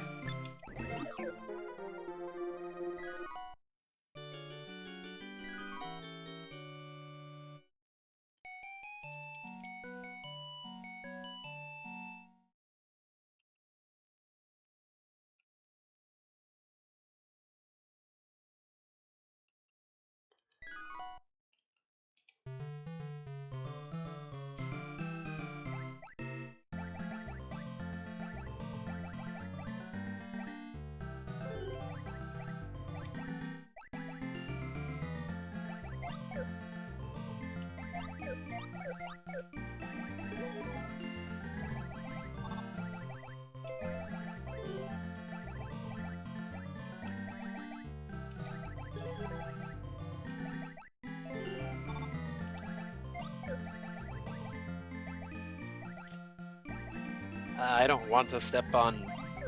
Damn it. Why would it put a regular bullet right there?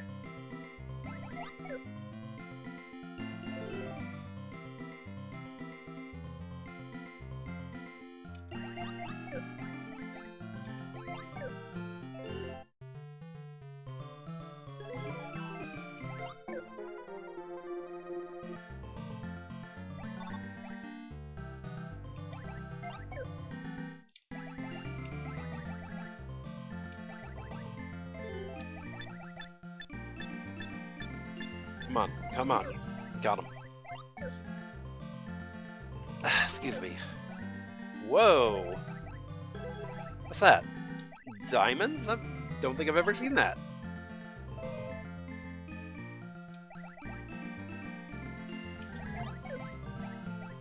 Ah, get away from me, dude.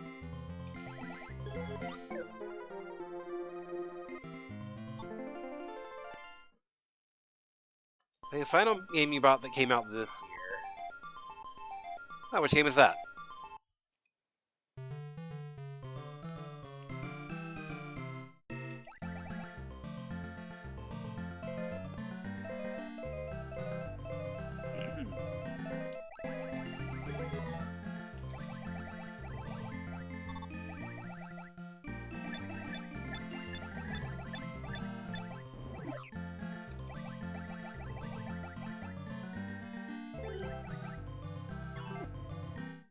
Eternal Strands, Monster Hunter Wilds, The Phantom, Fantasy Life, and Mario Start to a T. Nice. I do not buy new games very often. I did buy uh, Silent Hill F, but I have not actually played it yet.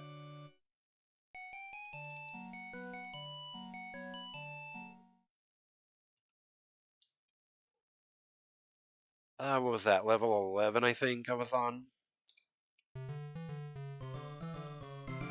No, I think I just put myself back a bit. Oh well.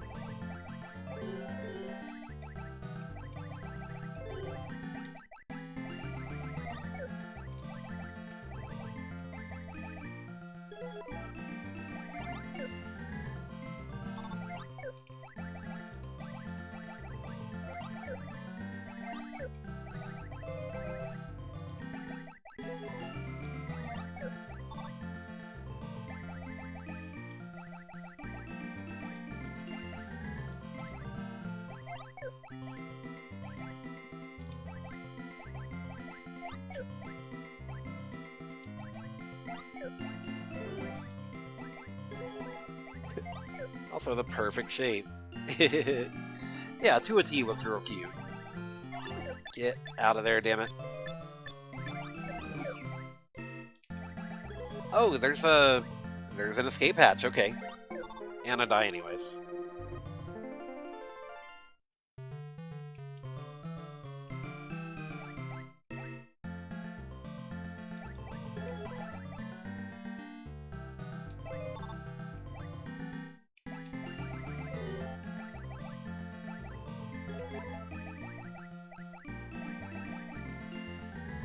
This is rough, how it excuse me, how it starts out with so many monkeys.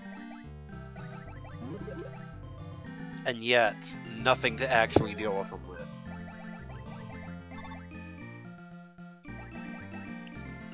You can shock them. That's about the best you can hope for. There we go. Now you can finally start killing them.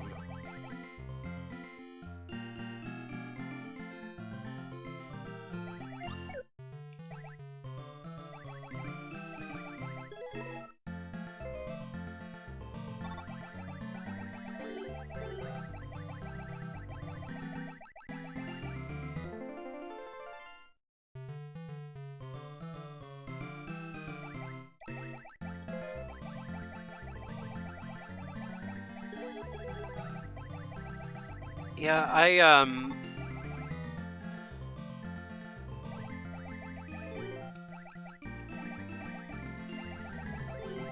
I bought Silent Hill F. I don't know if I'm gonna play it on stream. That seems like it might be a game to play in total solitude in the darkness, so I may not actually stream that one. I may just play that one on my own.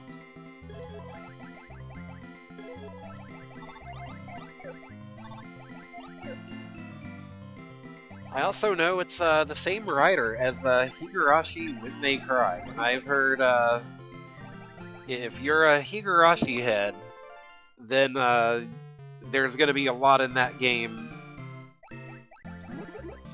There's going to be a lot in that game you're going to like. And I have not actually read any of that series, so maybe I should. Maybe I should before I.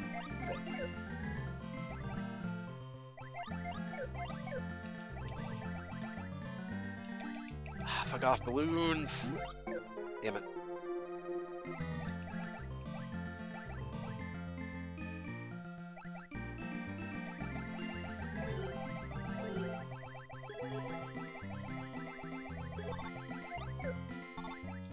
How do I get...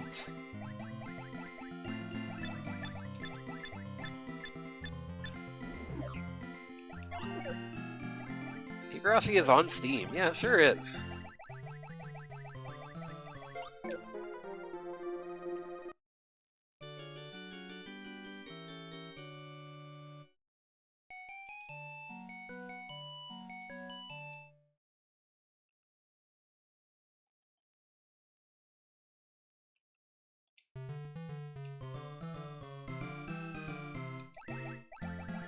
Yeah, I've heard much of the same about it.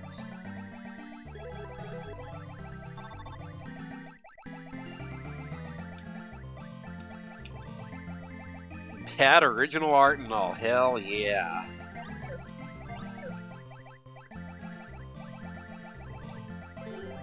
I've seen, like, screenshots of it, and it's like...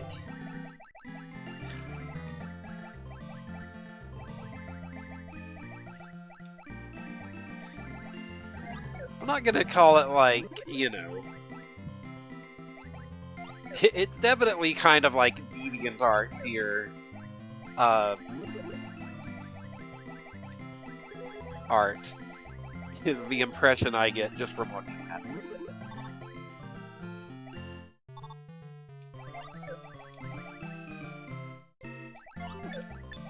Ooh, get out of there, get out of there. I feel like I would enjoy that kind of vibe. Excuse me.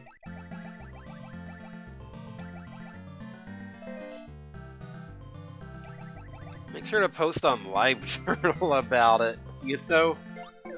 I've kind of been wanting... What the fuck are these? What the fuck are these weapon drops? These are, like, in no way useful.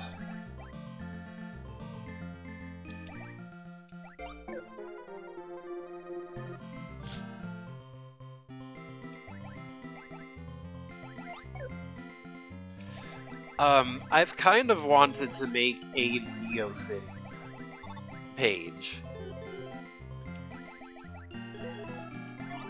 NeoCities, you know, basically being GeoCities, but, you know. These weapon spawns are ridiculous.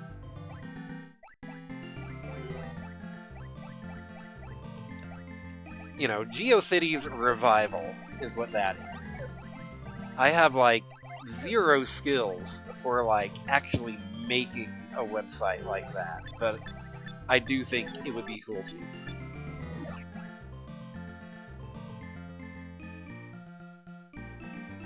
These weapon spawns are unreal. What is going on here?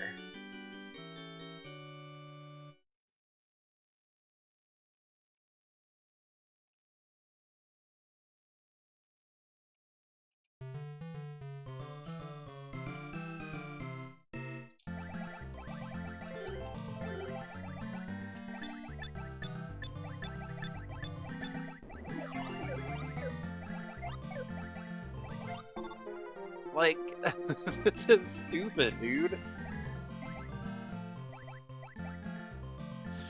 Again, you can really see where this is balanced around you having a second player to be taking out these enemies with.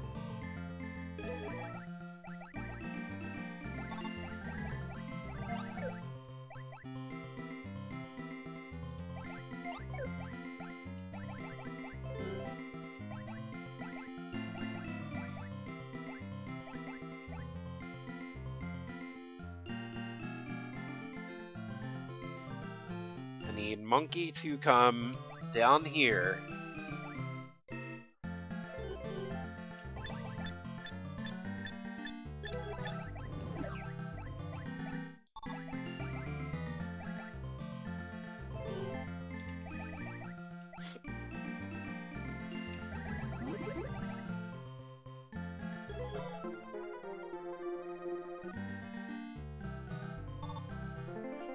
Yeah, with like one player, you're really just feeding quarters into this.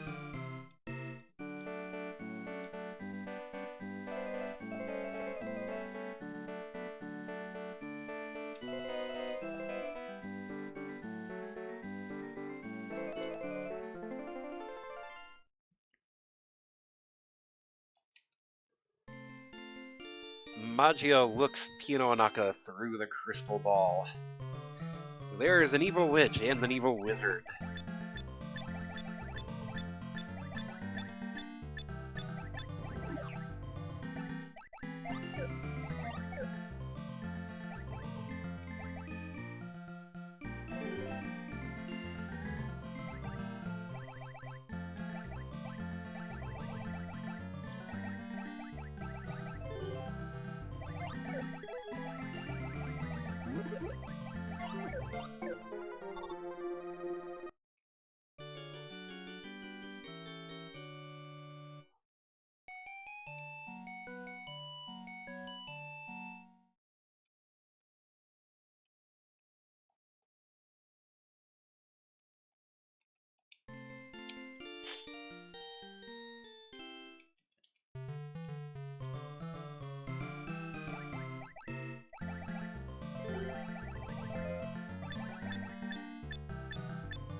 Shit.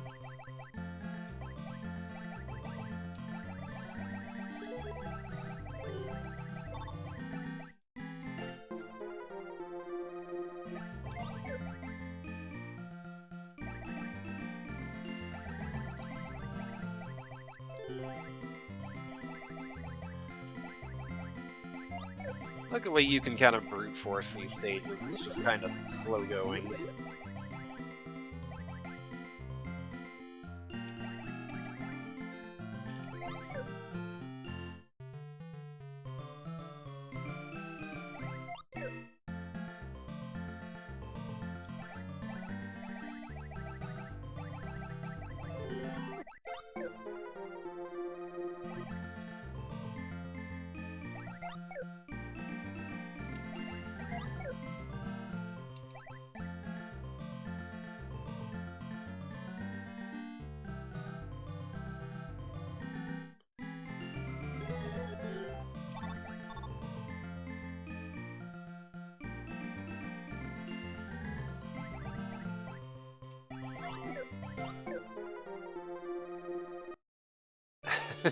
I say, and then use up all my lives on this stage. You know what? Let's give myself some more lives here, if I can. Nope, three's all I get. Damn. Okay. Wait, 5 lives. Okay, let's do that.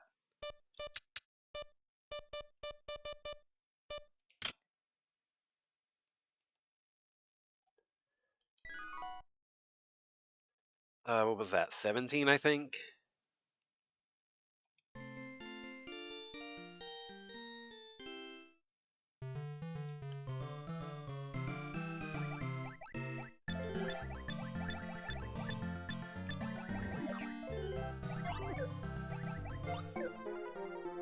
Shit.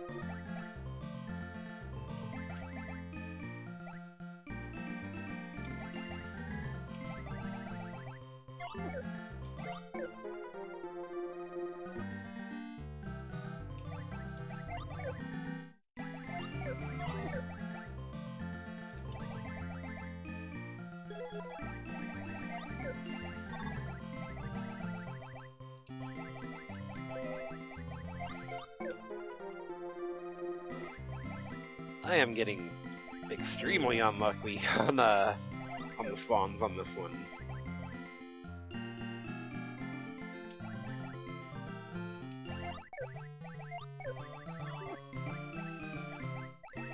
Weapon spawns and enemy spawns are fixed, but I think heart spawns are not.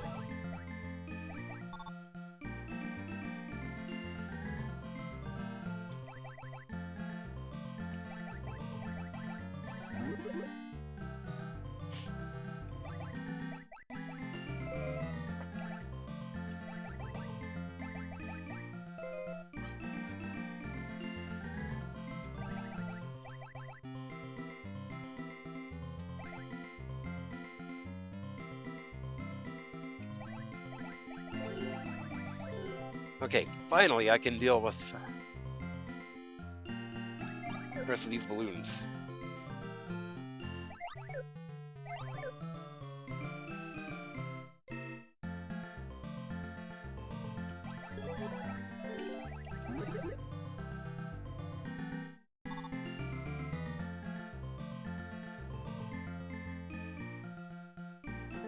Got it.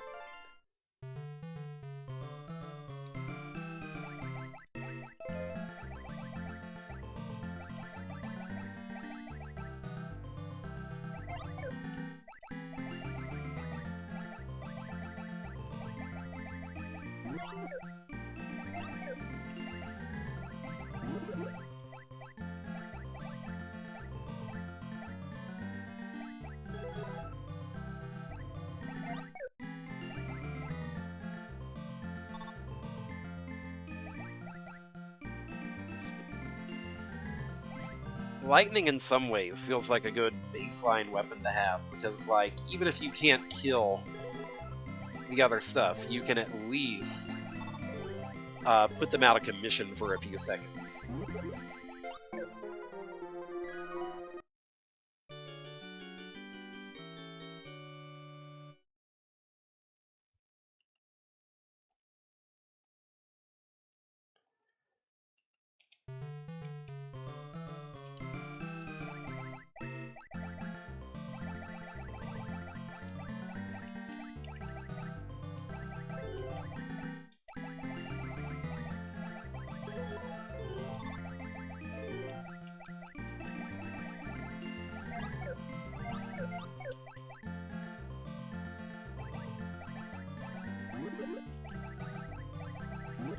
You almost want to, like, avoid killing enemies sometimes, because it's like, you're gonna end up spawning in, like, a bunch of enemies you can't really deal with. Excuse me.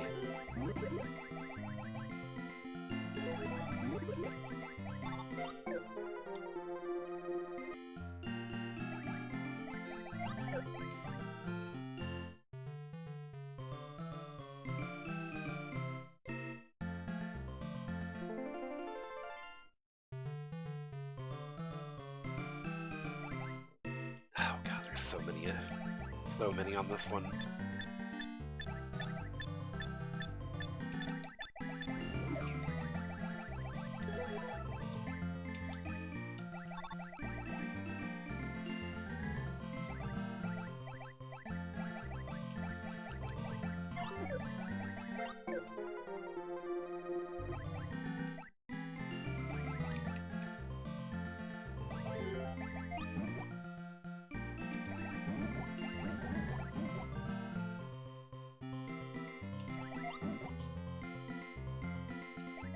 How do I get, like... Okay, here we go.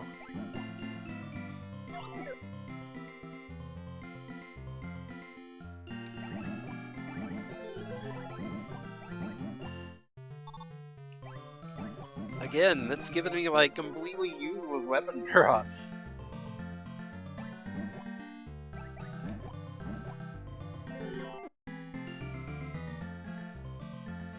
It's forcing me...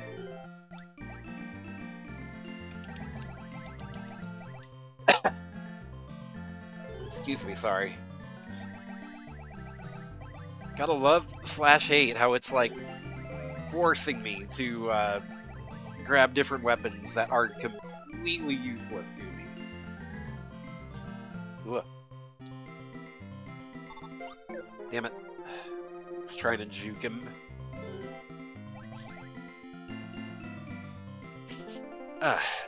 Sorry, I'm snorting and sniffling all over the place. I hope this cold passes soon. It is a pain in the butt.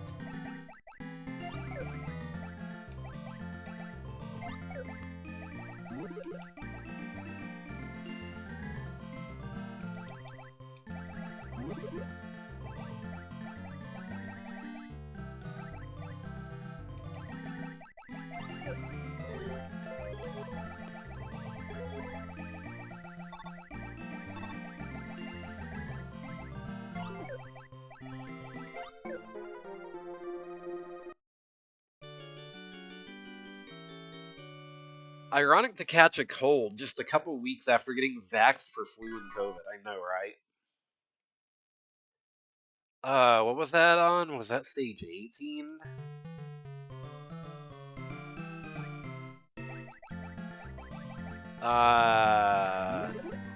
This one, I think.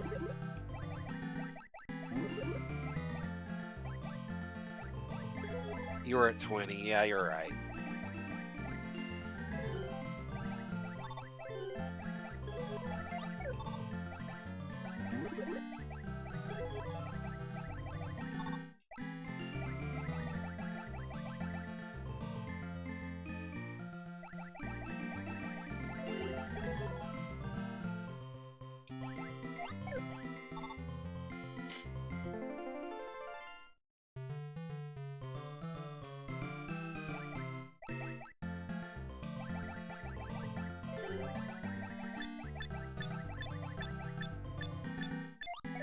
Stage the pain in the behind.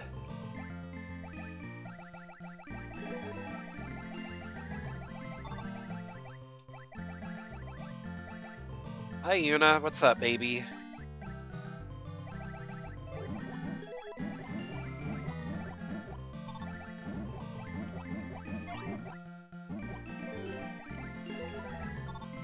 I hate having to sacrifice a useful weapon because there's no other way to go.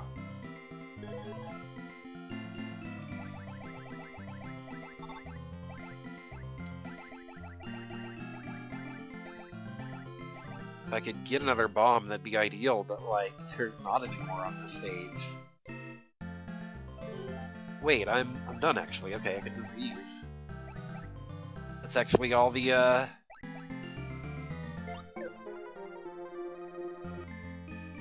Wait, there's a bomb right here. I'm an idiot.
Wait, what does the fort do?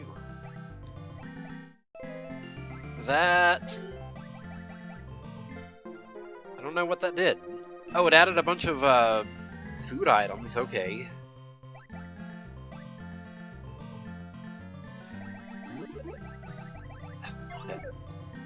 Turn all into tiramisu. Yeah, okay.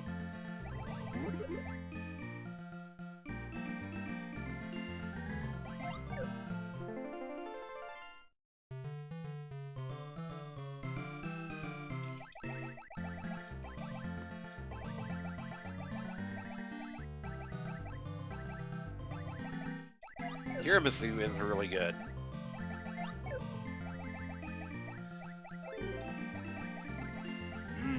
Maybe we should get some somewhere.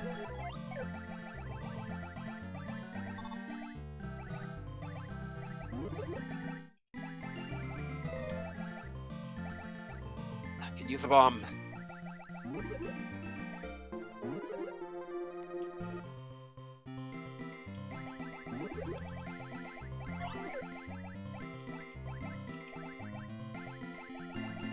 What an asshole stage.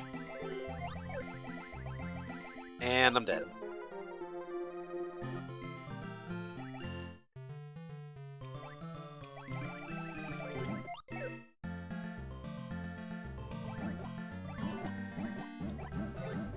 Easily.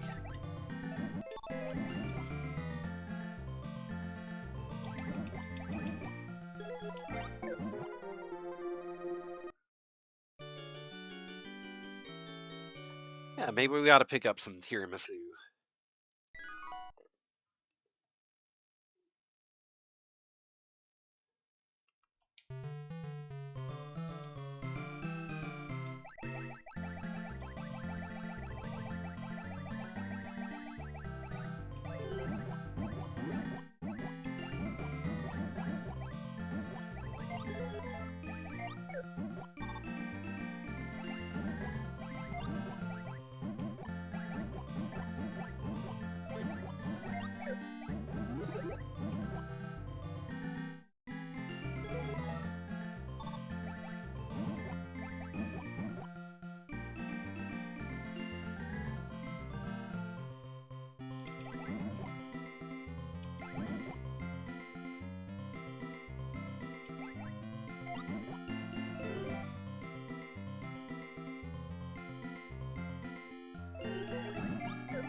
I'm, well, I've trapped myself here. Gonna have to take some damage.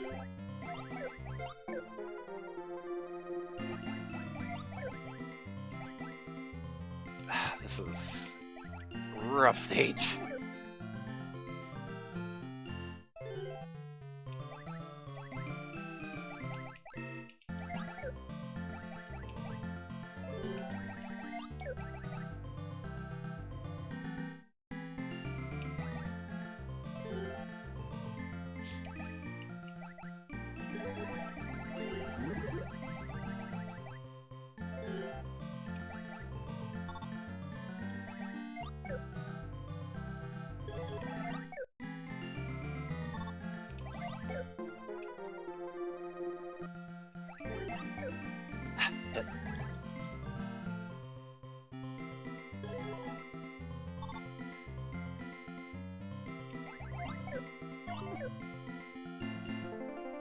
Alright, we're halfway done here. Whoop. That's gonna hurt. That was kind of rude.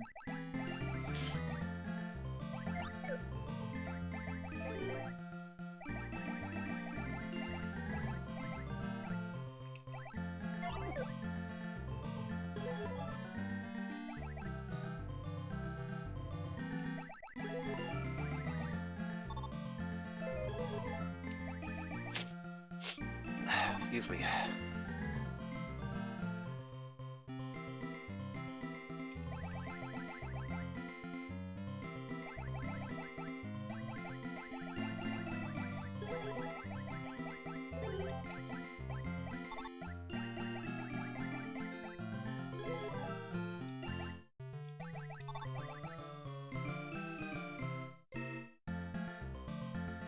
Made it.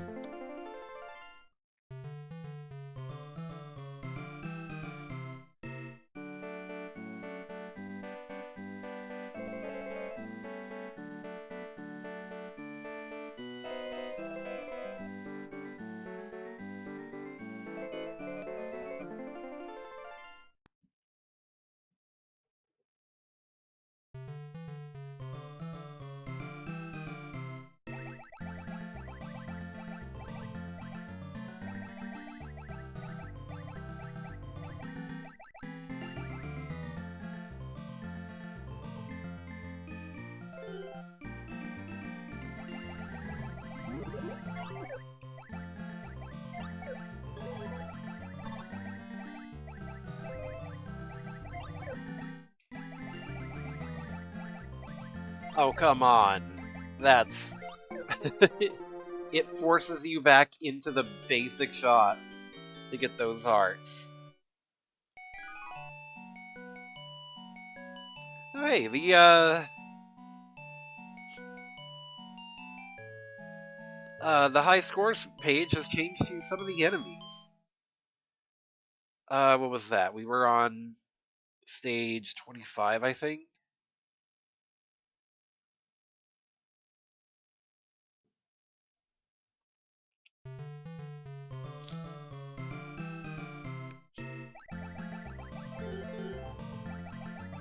So yeah, I want to get up here and go ahead and get these. Because it's going to force me into a basic shot anyway. So then I can...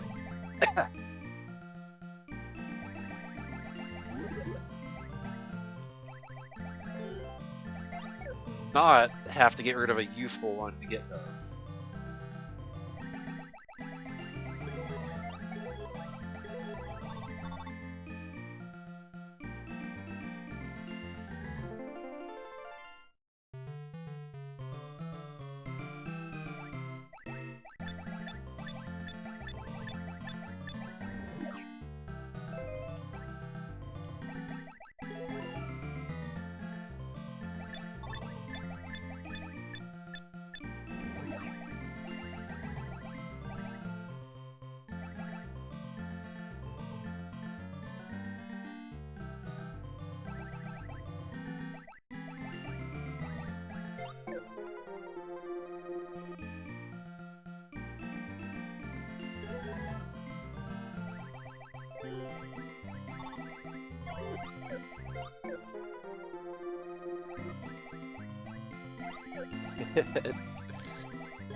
Okay.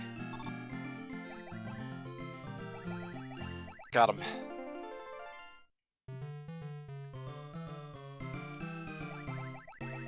Scary variety of enemies on this one.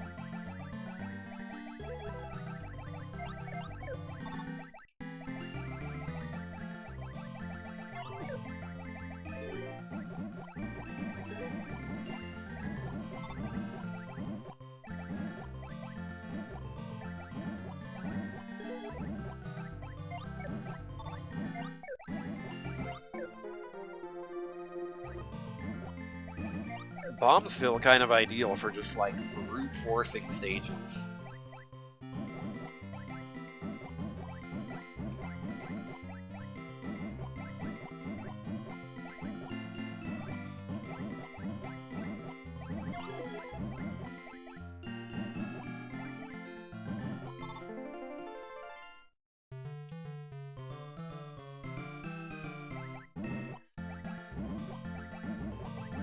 This lets you cover like so much more ground, so much faster.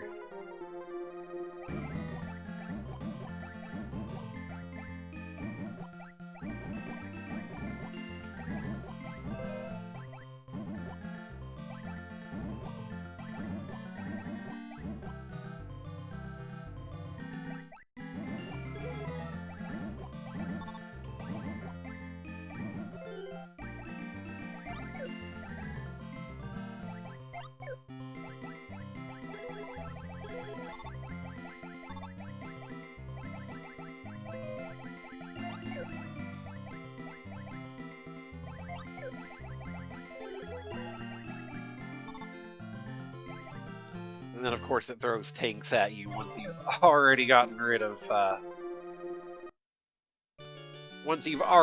your bombs, as this game does. What was that, level 28, I think? Like I said, you can really see how this is balanced around having 2 players.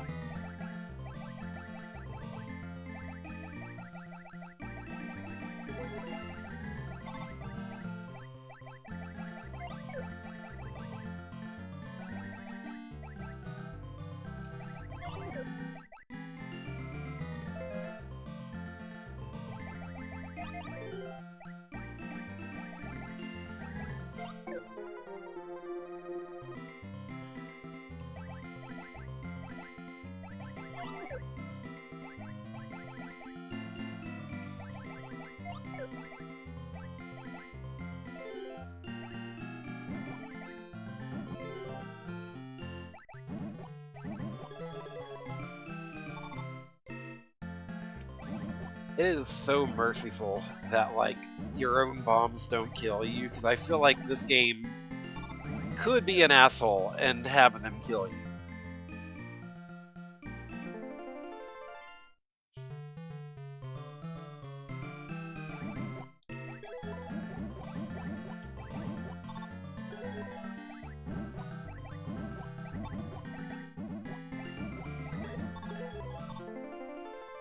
There we go. Fucking go insano mode through that stage.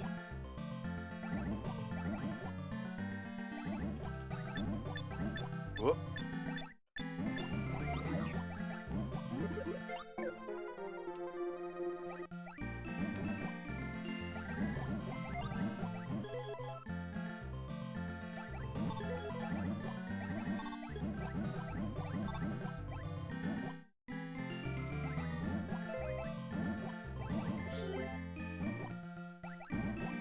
Yeah, bombs are really the best weapon for if you don't care about like points at all, if you're just trying to like farm quarters and just like blow through these stages as quick as possible, you really want bombs. They're just the way to go.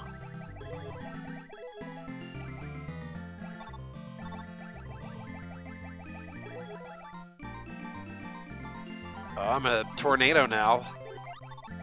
Killed the wizard.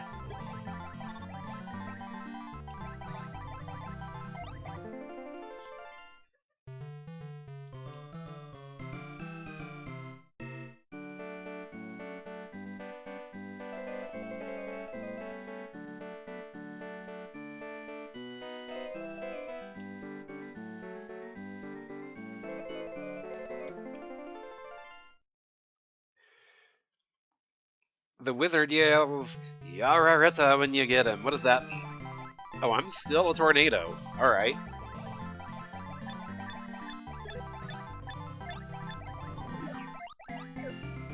They got me. Would have gotten away with it too if it weren't for those meddling kids. That's good. Ah, shoot.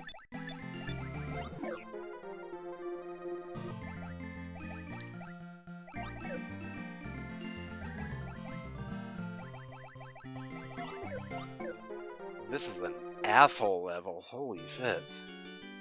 33.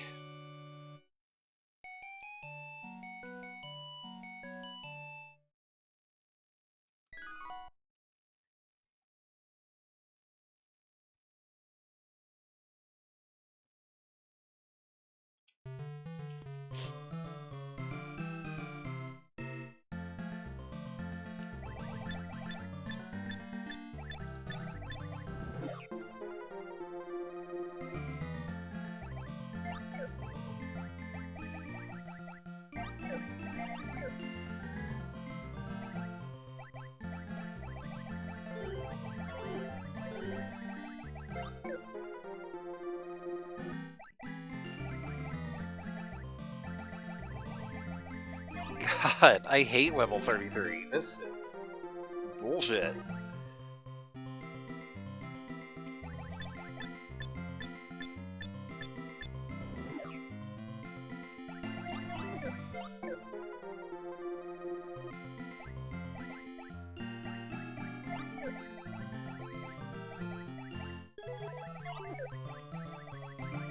You just like... what? Okay, okay. If I can get to... Damn it.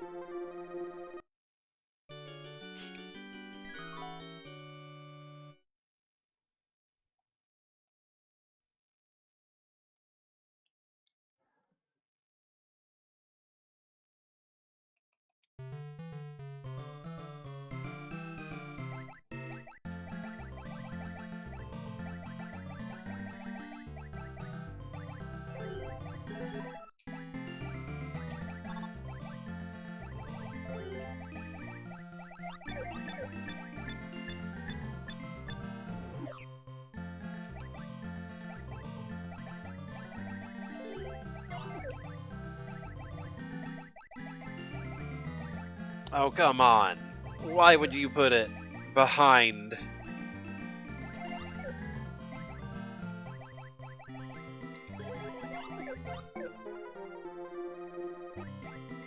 Why would you put it behind a regular bullet? I hate when this game does that, dude.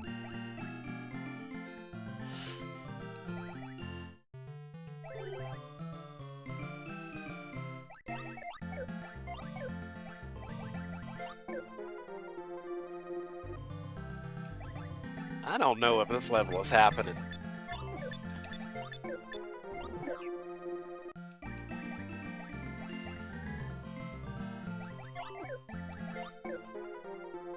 There's just too much going on, dude.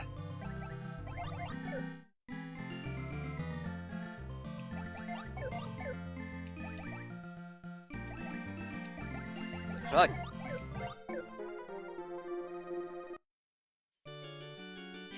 Okay, I've got to be strategic about this one.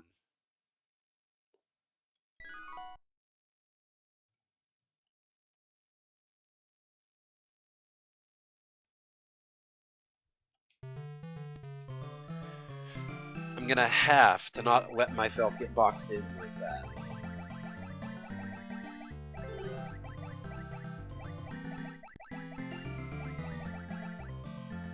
Like, wait as long as I can before I start taking out enemies, because... Oh shit, that's gonna kill me! No, it's not.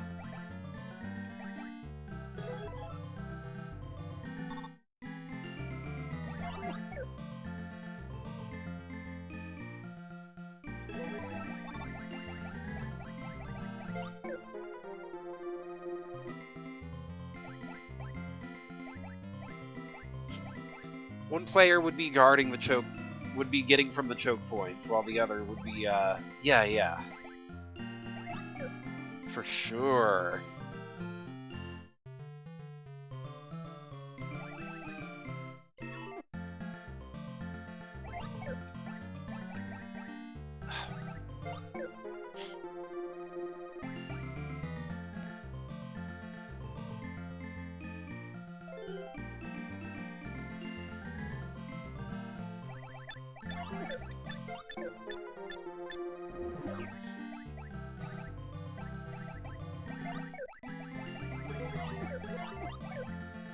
Okay, get over there, get over there.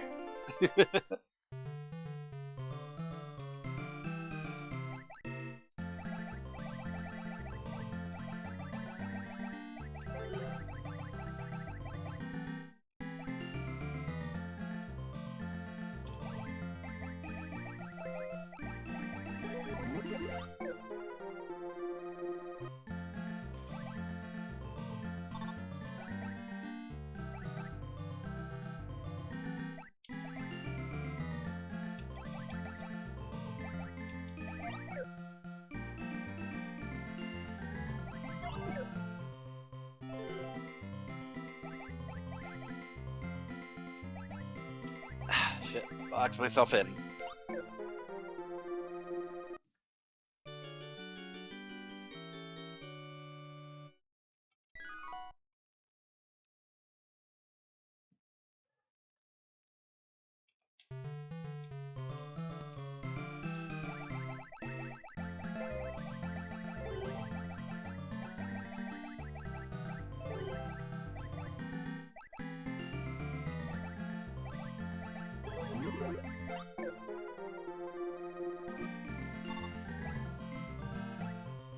Hit.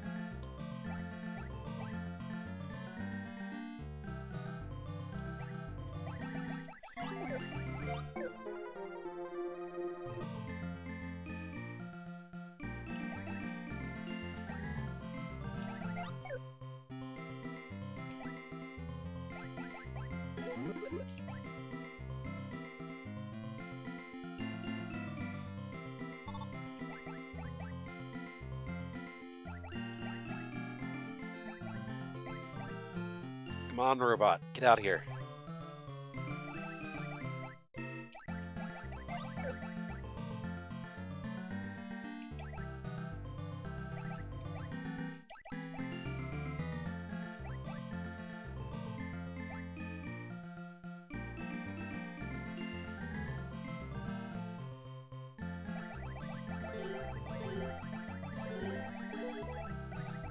God, all the weapons are like all clustered up right in there.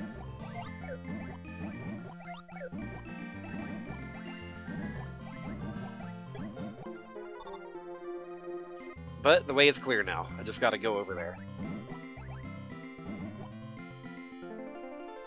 I'm glad this game is possible to just brute force in this way. Hey, right here. Oh, this is cute.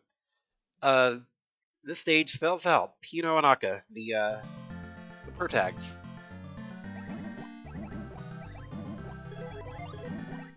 I think gimmick stages that like will spell something out or make a shape are always cute.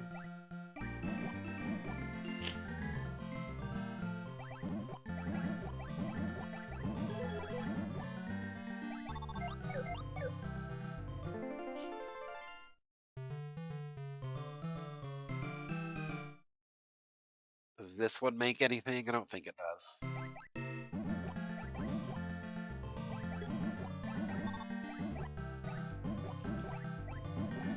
Oh, am I gonna have to kill my way out of here? To actually... No, wait, there's false walls, okay.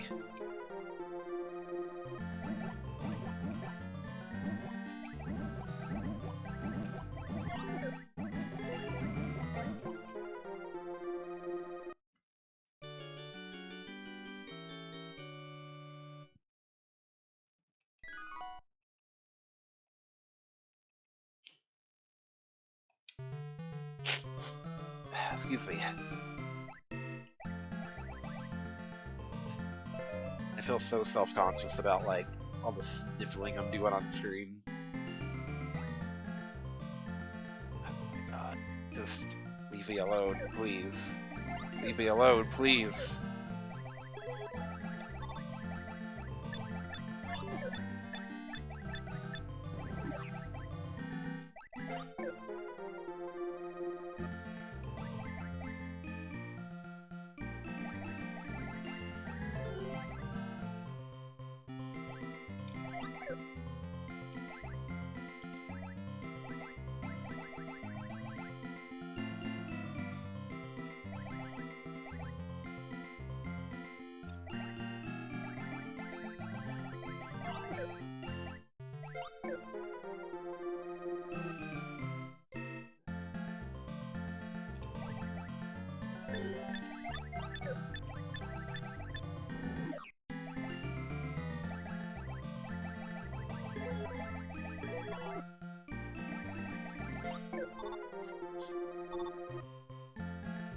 Okay.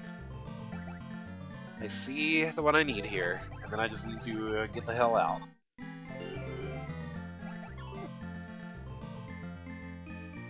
There we go.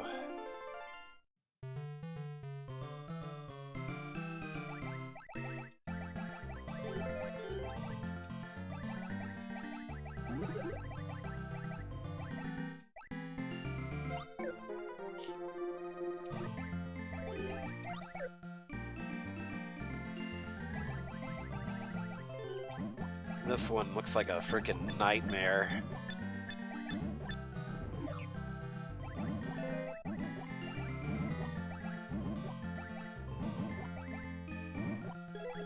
Actually, not too bad, because they're all clustered up right here. Lucked out on this one.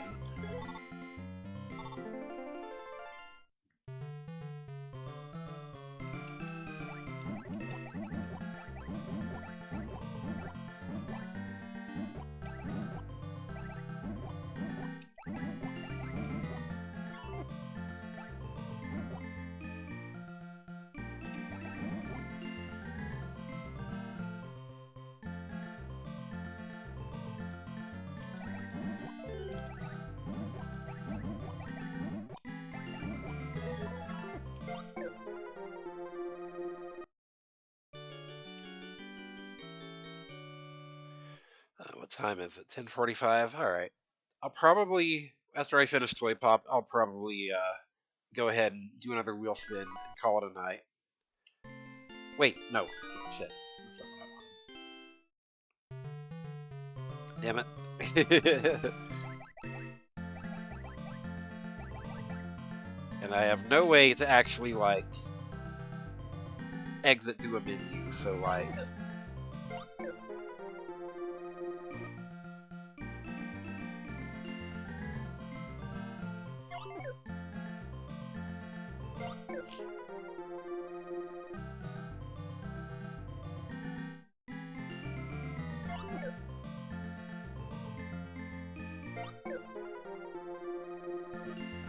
something that is handy is that enemies also die on contact with you. So it is a little advantageous to use your like single second of iframes to like go kill another enemy.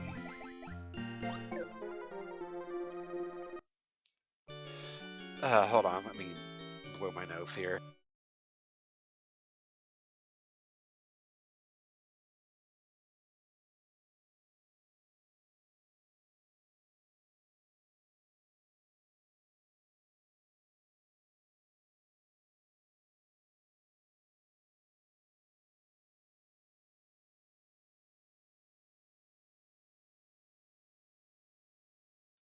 Okay, that's a little bit better. Alright. What stage was I actually on? Like 38, I think. Wait, why? There we go.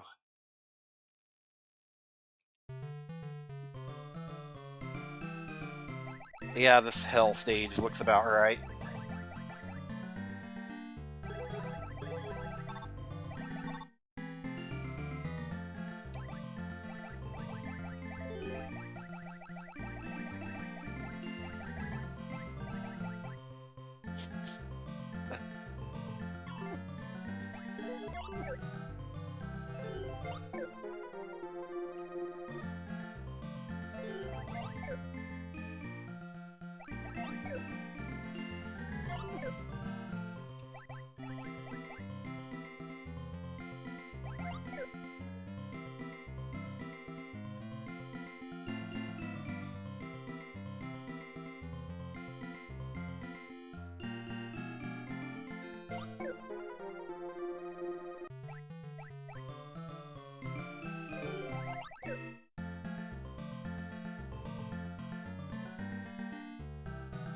Dude, this stage sucks. This stage is garbage. I do not like this stage. Why would you put that there? Why would you do this?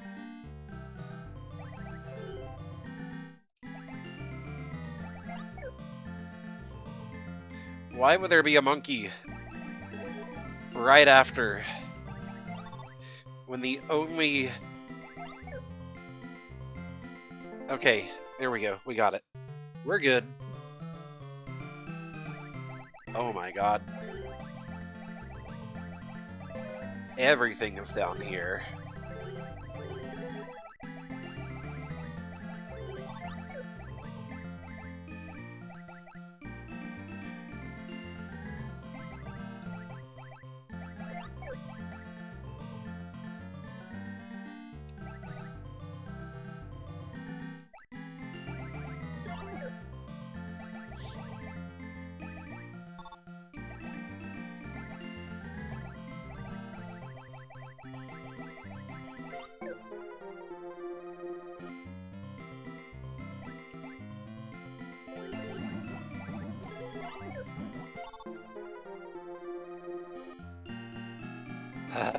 Okay, hell run time. Made it. Stage 40.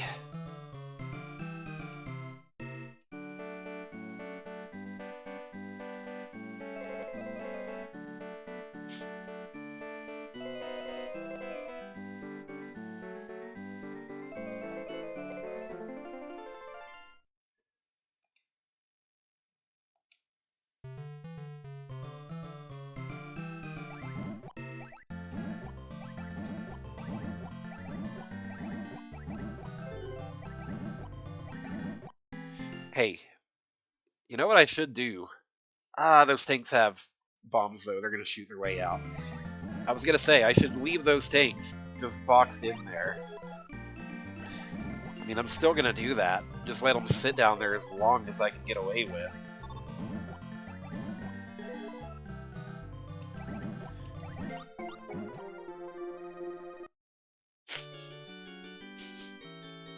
Excuse me, sorry.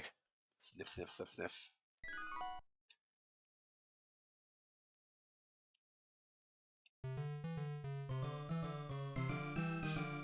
Oh, whoops. Okay. Oh well, replaying a bonus stage isn't the worst fate. You drop so many apples, it feels impossible to actually do good on this stage.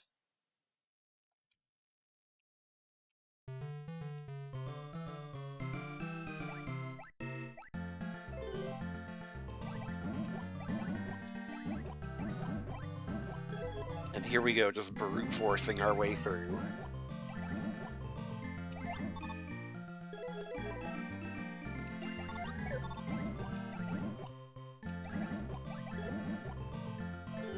Yeah, bombs really are, I think, the best weapon to have, just in general.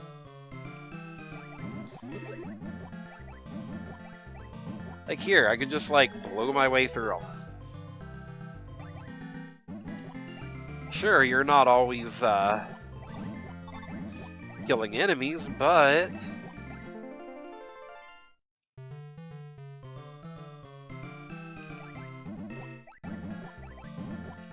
Oh, I don't want that.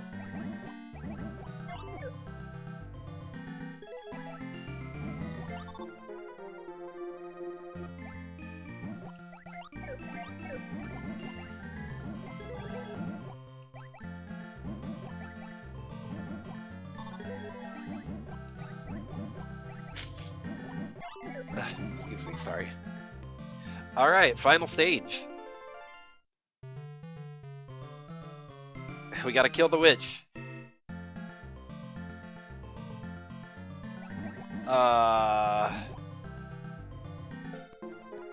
Easier said than done. Hearts spawn in. We got to get the hearts.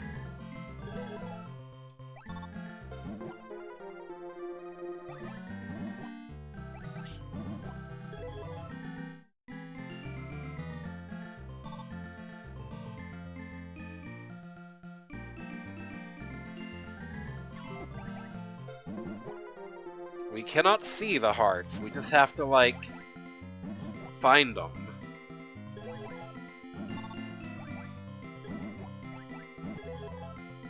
And hope we freaking survive.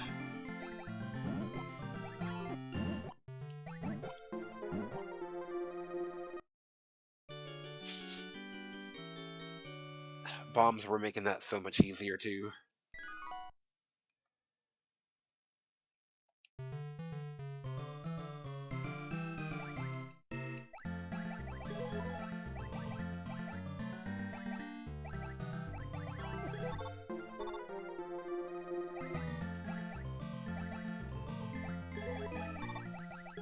I don't know how many you have to find to kill her.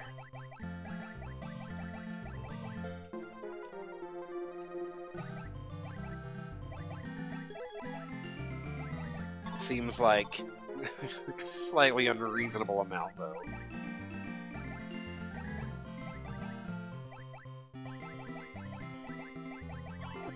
She can box you in so easy.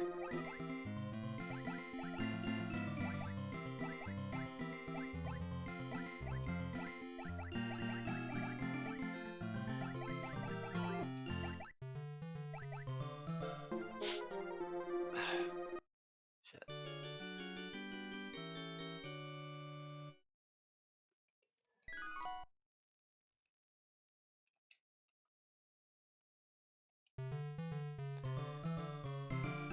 Shit, I might have to, like, redo that last stage to have, like, bombs. Hey, her own shots can uncover hearts. That's actually good to know.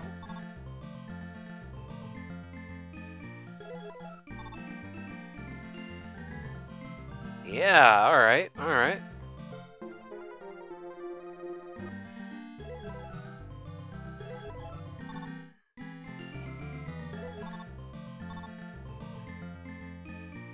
You really gotta juke her around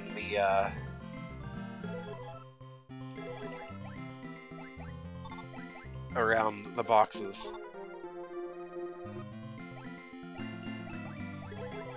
Got her. Hino Inaka beats Maggio and sets free their friends.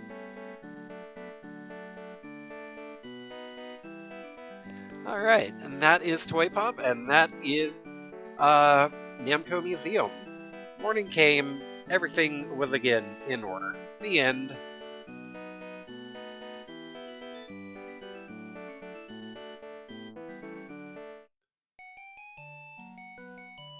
I like Toy Pop, even if it is a pain in the butt. Like I said, it does so much more than like other arcade games would have been doing at the time as far as like presentation goes.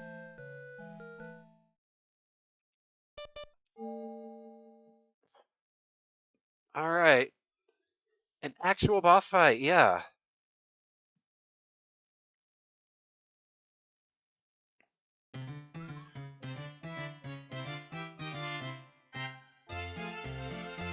As far as I'm concerned, all we have left to do is to go look at the actual credits.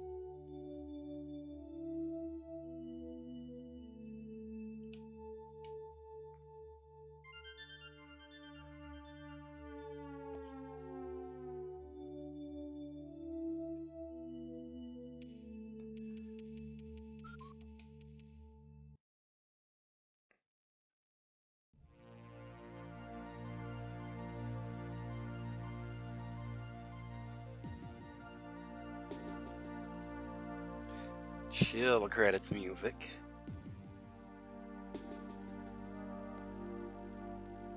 Goodbye, one.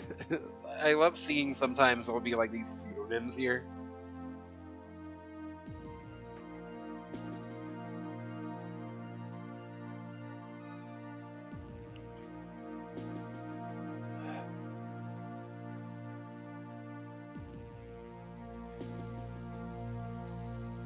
Alright, let's spin up this wheel.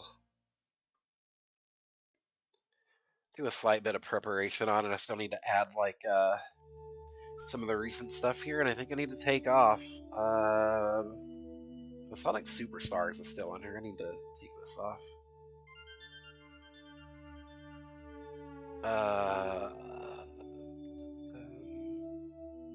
Namco Museum needs to come off. What else?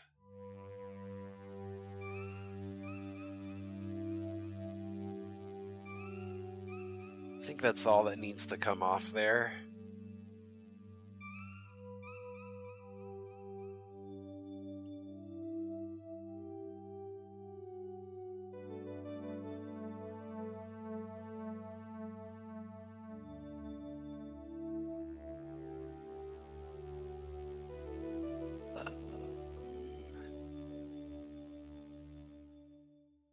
Oh, Equestrian Showcase. That shit definitely needs to come off.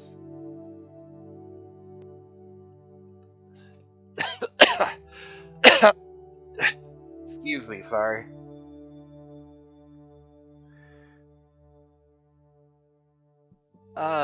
Air combat is still on here. Miracle, didn't you add like ace combat?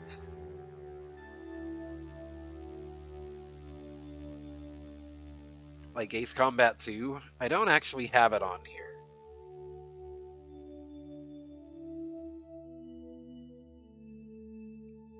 I'm just gonna give it the benefit of the doubt and change that to Ace Combat 2.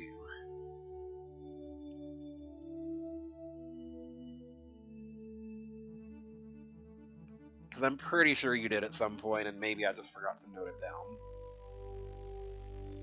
Alright, I think that's all the wheel maintenance I need to do here.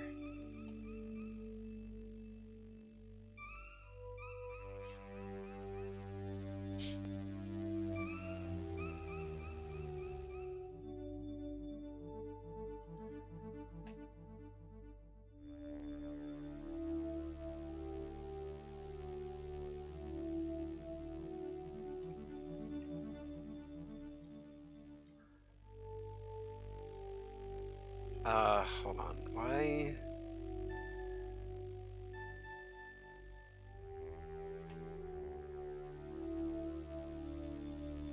Okay.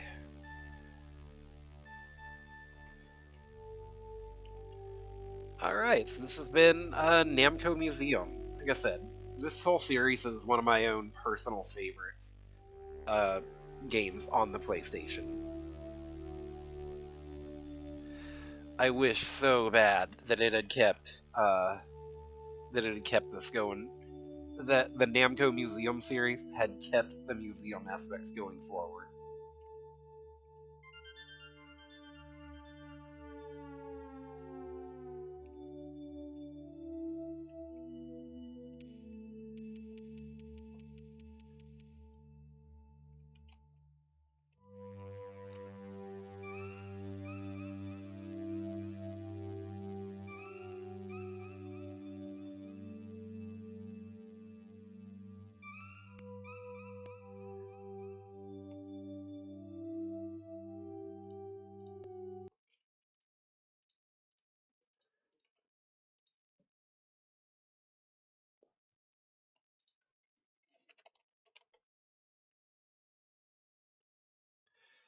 Alright, and time to spin this wheel up.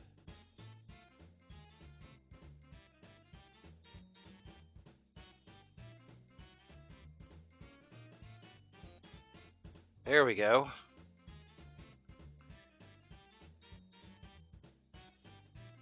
Alright, here we go. And we got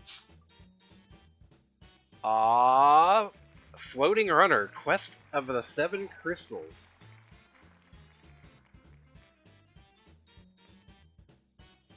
Above and below, we've got Threads of Fate above and Sly Cooper below. I'd say any three of these choices would be good ones. Yeah, for sure.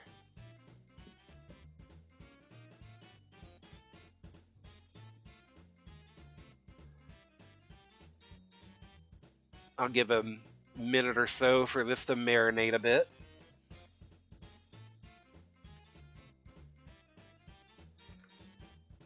Yeah, either of these three are going to be pretty good, I think.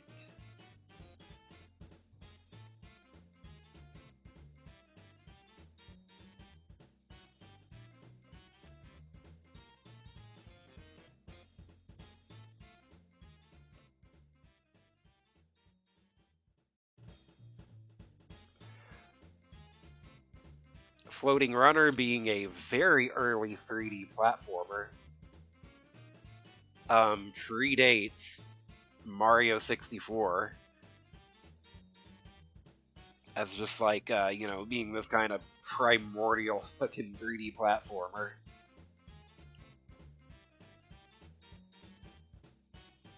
Threads of Fate being a Square RPG,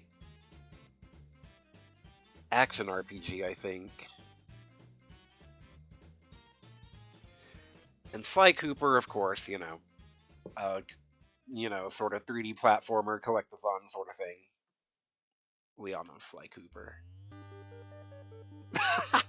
Thanks, thanks, YouTube autoplay. It's true. I'm taking too long.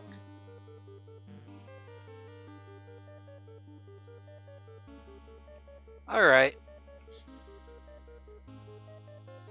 Well, I think going once, going twice. Sold to Floating Runners. Floating Runner, rather.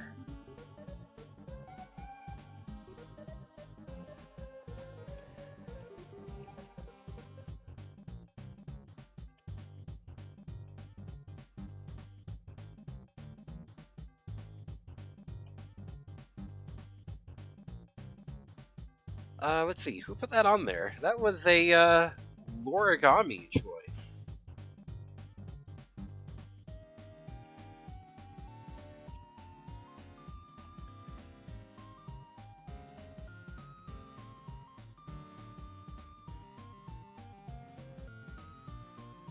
Alright, who am I sending y'all off to? Probably Depths. Hey, Depths is playing something the title describes as totally not Bomberman, so attention Avaris Clary, here's something for you.